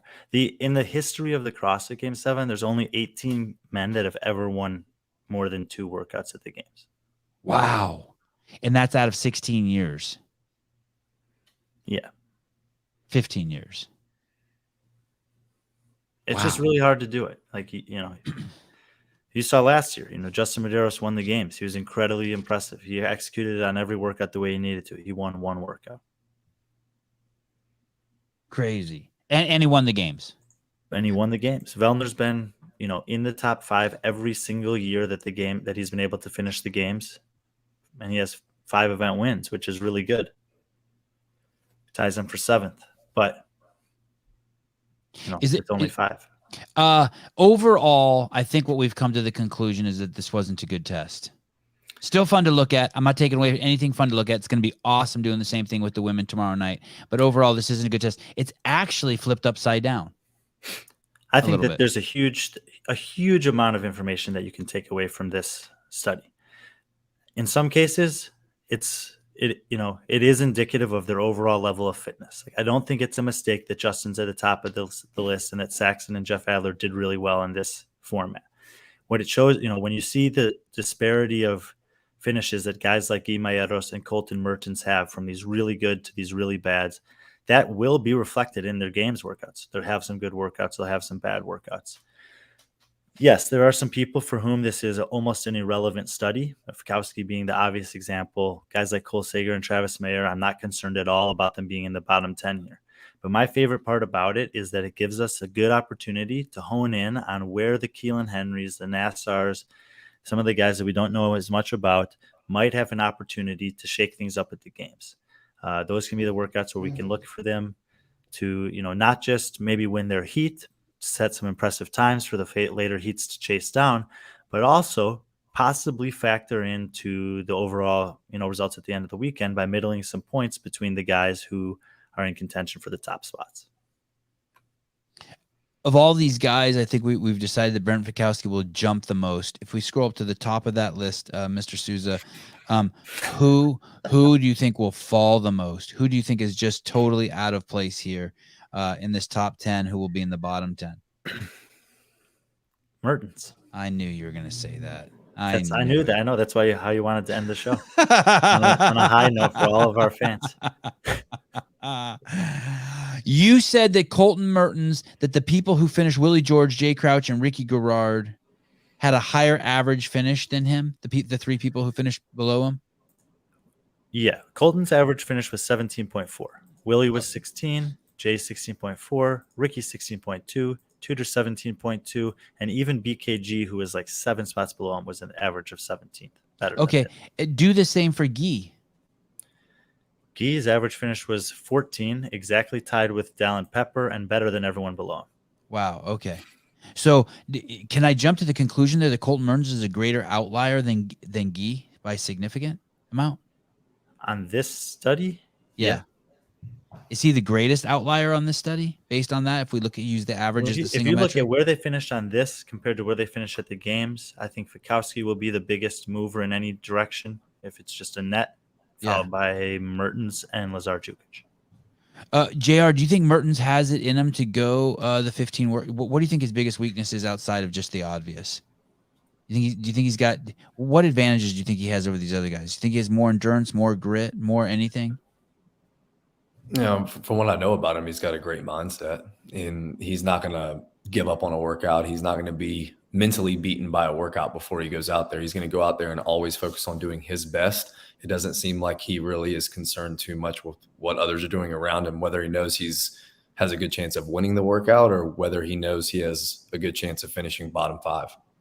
When they announced his name at the semifinals as going to the games, do you remember the camera being on him? Yeah. He was pretty darn emotional. And I'm not taking a dig on him, but that does show how much he's carrying, right? He's carrying a lot. Yeah. It's like he's put a lot of pressure on himself. What? Sure. It's everything to him. Yeah. Do you think how many guys do you think it's everything to? Of these 40? The ones that have kids, take them off. Oh, woo! Ooh. Like in the greater outlook of life. You know that's true.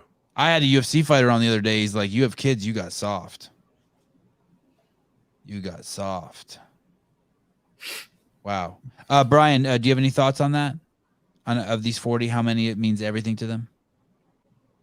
I think, yeah, stage in their life is greatly significant. You know, these guys like Tudor Magda and Cole Grayshaber, they're all in on this right now. They're trying to get there and make it and establish themselves in athletes that are good enough to do it year after year and make a career out of it with probably very minimal direct distractions on the personal side.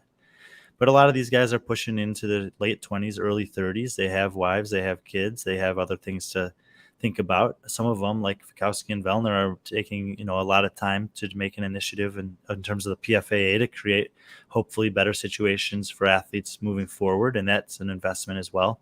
So I think that a lot of it's dictated by just where you're at in your life from an age, relationship, and financial point of view. Some of these people still have to work in a lot of variety of capacities in order to make this even a possibility. So they can't be dialed and focused all the way up. And Bergeron's talked about this for years, and we've talked about it in the context of Fraser and Toomey, how things have, like, once you establish a certain level of greatness, then a lot of those other things can sift away, and you can really, really dial in every aspect of your life.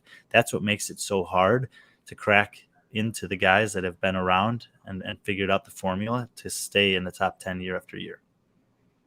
It must be a trip for Roman also. He's got a totally unique situation, right? Yeah, in terms of the emotional baggage he's carrying to be here.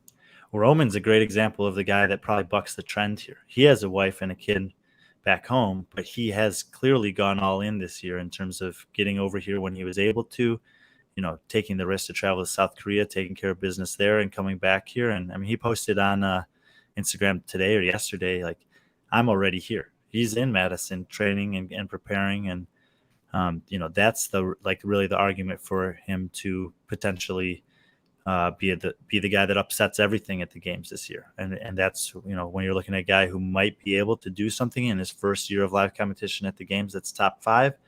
A guy who's been in Madison and has very little distracting him, including the fact that he doesn't know how to talk to very many people here because it's not his first language. He can be as focused as anyone right now.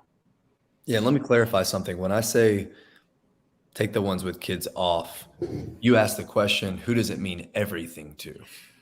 Everything, almost like the only thing. Yeah.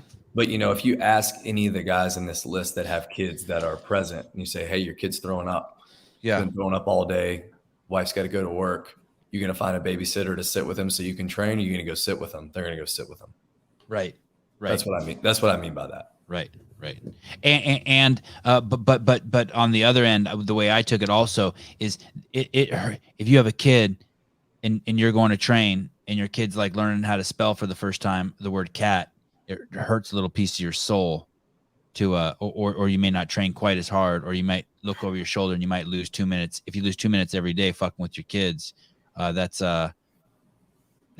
700, 820 minutes a year, 830 minutes a year you're losing, So that's a lot of minutes.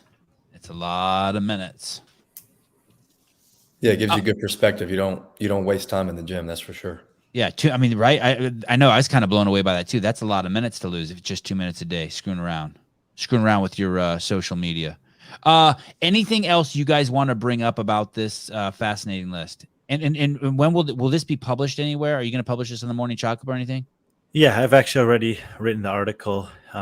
It should publish sometime this week, and I dive into a few case studies, most of which we've elaborated on here, just to give a kind of a perspective of different styles of athletes, different kind of trends across these 10 workouts, and some of the outliers that we spent some time talking about. But yeah, it'll be up sometime this week, and the same thing for the women. JR, anything we want to hit on? I'm open to talk about anything. No, I don't think so. I think I got a lot of good stuff to talk about tomorrow with the women. Okay. I want to finish on this one note. A guy we didn't talk about here who's super impressive at the semifinals, who we didn't give a lot of attention to here, or two people we can. Dallin Pepper and Phil Toon. Anything you want to say about them? Would you be shocked? I'll open it up with something like this. Would you be shocked? They're 5th and 6th here. If either of them were on the podium this year, I Brian. would be surprised if either one of them got to the podium. I would not be surprised if one of them found their way into the top 10. It's that hard. I mean, I know you've given us the lecture a few times. These guys are so good. I have high hopes for both of these guys in terms of their potential and career. I've talked about it a few times, even to make the top 10 this year for either one of them, if they finish 10th, it would be a great rookie year. Because we have people on this list who, like Bjorgvin Carl Goodmanson, who are basically a shoot. They're going to scramble anyone in the top. He's going to be up in the top 5. On his bad years, he finishes 8th. Right. JR, what are your thoughts on Dallin Pepper and Phil Toon? I think they're going to make some waves for sure. I think they're going to have events that they really stand out, like top 3 in certain workouts. But like Brian said, the attrition of the week, if they could come out top 10, either one of them or both of them, I mean, that's crazy impressive to me in their first year. What did Ghee last year? Was Ghee's first year? Yeah, Ghee finished 7th last year, and Lazar finished 9th. And those are like Phil and Dallin are the type of guys that might be able to have something similar to that if everything goes well this year. Are they better? Are those two better than Ghee and Lazar their first year? Oh man, dude, that would be a great prop bet. Ghee and Lazar's finishes versus Phil and Dallin, but I think you have to take Ghee and Lazar. JR? I'll take the other two in that. Dallin and Phil. Yeah, sure. Alrighty. Guys, so what we've decided here is that Jay Crouch will be winning the CrossFit Games this year, in case you would just help sum up the show. And the rest of Sevan's predictions will be coming out a couple weeks from now. The poll was 77% in favor of that. So. Where did you see that? Where can you see that? We put it up a poll on YouTube. Oh, I didn't even see it. Did we post it here on the screen? Souza might have dropped the ball on that one. Oh, Souza. Okay, tomorrow we will have a phenomenal show. Also, we will be going over the women. It's gonna be good. The women's list is super impressive. It doesn't sound like we know when the Morning Chocolate article is going to be published, so keep your eyes open for it. Keep refreshing. Go over and check. Maybe it'll come out by tomorrow when we do the women's show. It would be nice if you guys had this to look at. I apologize that we don't have our shit together and send it to you. Brian gave us. If anyone knows how to embed like a link to a Google sheet into a live YouTube, like the notes, we could embed the sheet that we've been pulling up for tomorrow for the women. Just get in touch with one of us and let us know how to do it. Awesome. Thanks, Brian, JR, Souza. Great lunchtime show. Wow, what country are you in? I like how you added me in there when you didn't put me. That's real PC of you there. I'm an editor, an executive producer, and an editor. Peter, thank you for your help today from Brazil. You're a good dude. And we'll see you guys tomorrow.